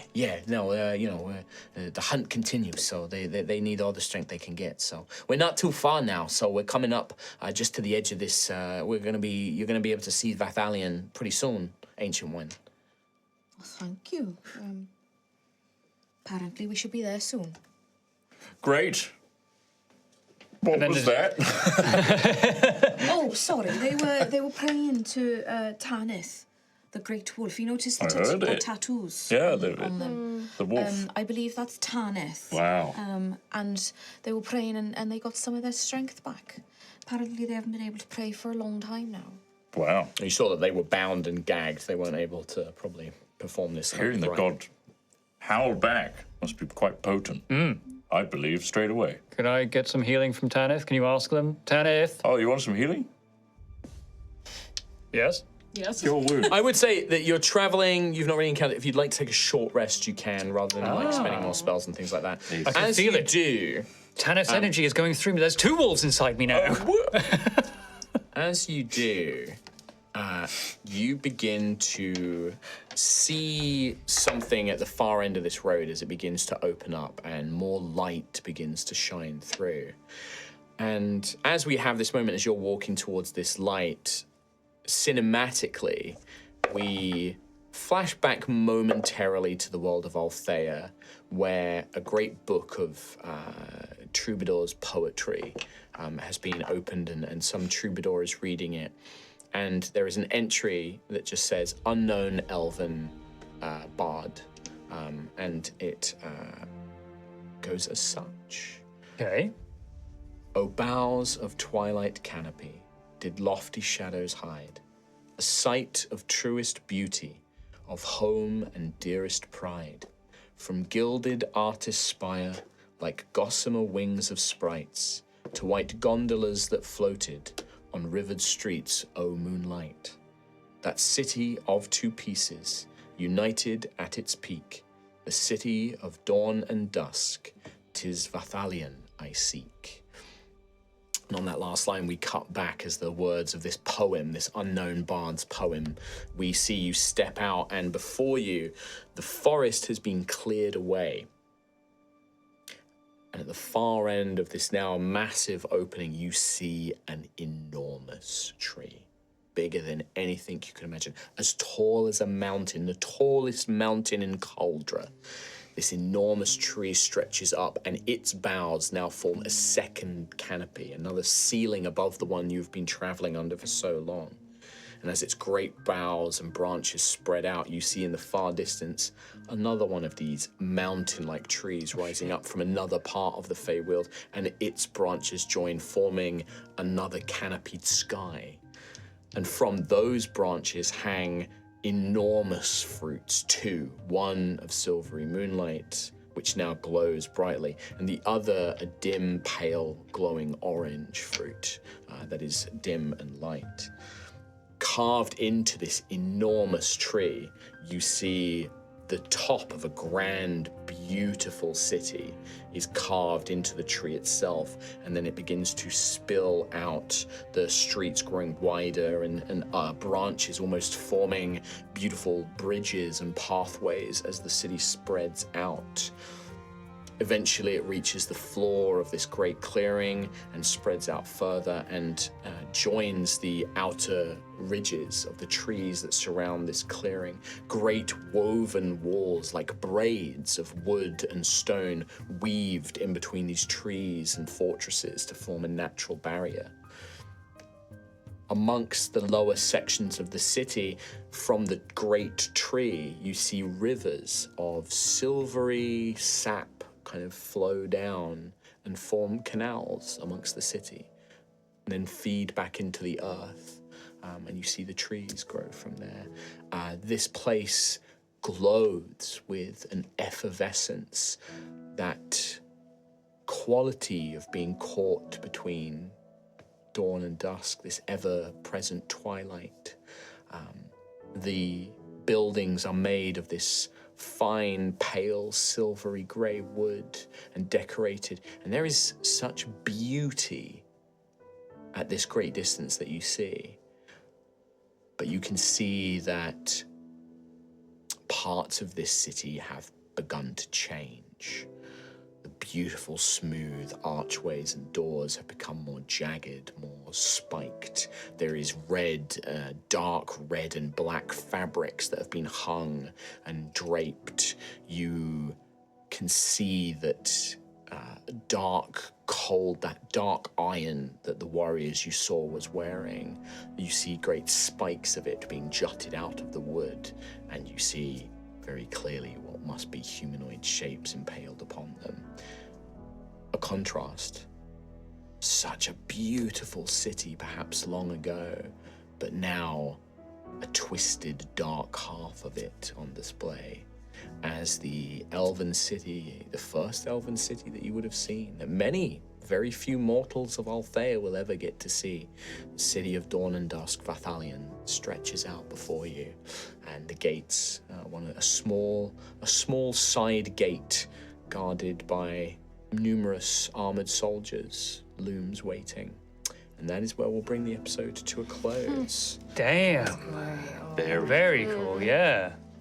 That poem, I love that. Thank you. I do love to interject a little Tolkien when I can, yes. But yeah, we will bring the episode to a close there, having successfully freed these prisoners and fought off some of these unseelie guards. But out of the fire, quite literally, and into an inferno. Dawn and dusk. The flame. Yes, into the flame. As you are this place is heavily guarded. Yeah.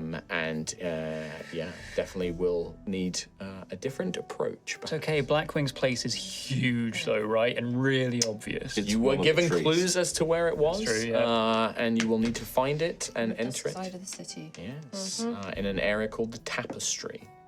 What was going to be a cute smash and grab? Not so cute anymore. No. And I do want to highlight that there are these traces of what the Feyweald perhaps once was under the rule of the elves and the Fey and the court that once ruled here, but with the hags and the Formians and the Unseelie in charge. It's a very different place now. A place still of life and passions and many other things, but a dark mirror of that, where life is sacred, but in a very different way. And that's where we're going to enter this episode. Very cool. Very, very It cool. reminds me a little bit of like the Cenobites and Hellraiser, like Clive Barker's kind of like pleasure and pain, you know. And that is because that directly influenced the Dark Eldar from Warhammer, which this takes a lot of the Eldar and the Eldari, takes a lot of reference from that as well.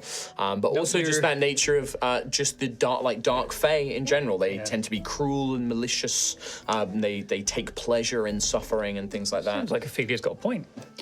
This ain't your puppies, Feywild. Well, you guys you've seen the nice bit. You met like some lovely Fae, and now you meet some not nice Fae. I wanted nice Fae everywhere we went. Yeah. Then again, if we went through and then there was some sprite that came through like, hey, adventures, time for a nice nature adventure. Here we go. Jump through the flowers, go for a dance. Yeah, what would you hate more? I'd say, I mean, I think some New York Satyrs are a wonderful little way. Get him! Yeah. And then you see them around the corner just tearing off their own toenails. yeah, or like, Oh no, these guys are like old school Fae, so but even then you can see that there's a violence to them, right? Like Oh yeah, there's, they got a temper. Yeah. So with that, thank you so much for joining us. We will see you next time. Take care. We'll see you for more High Rollers next week. See you next Bye-bye. time. Bye. Bye.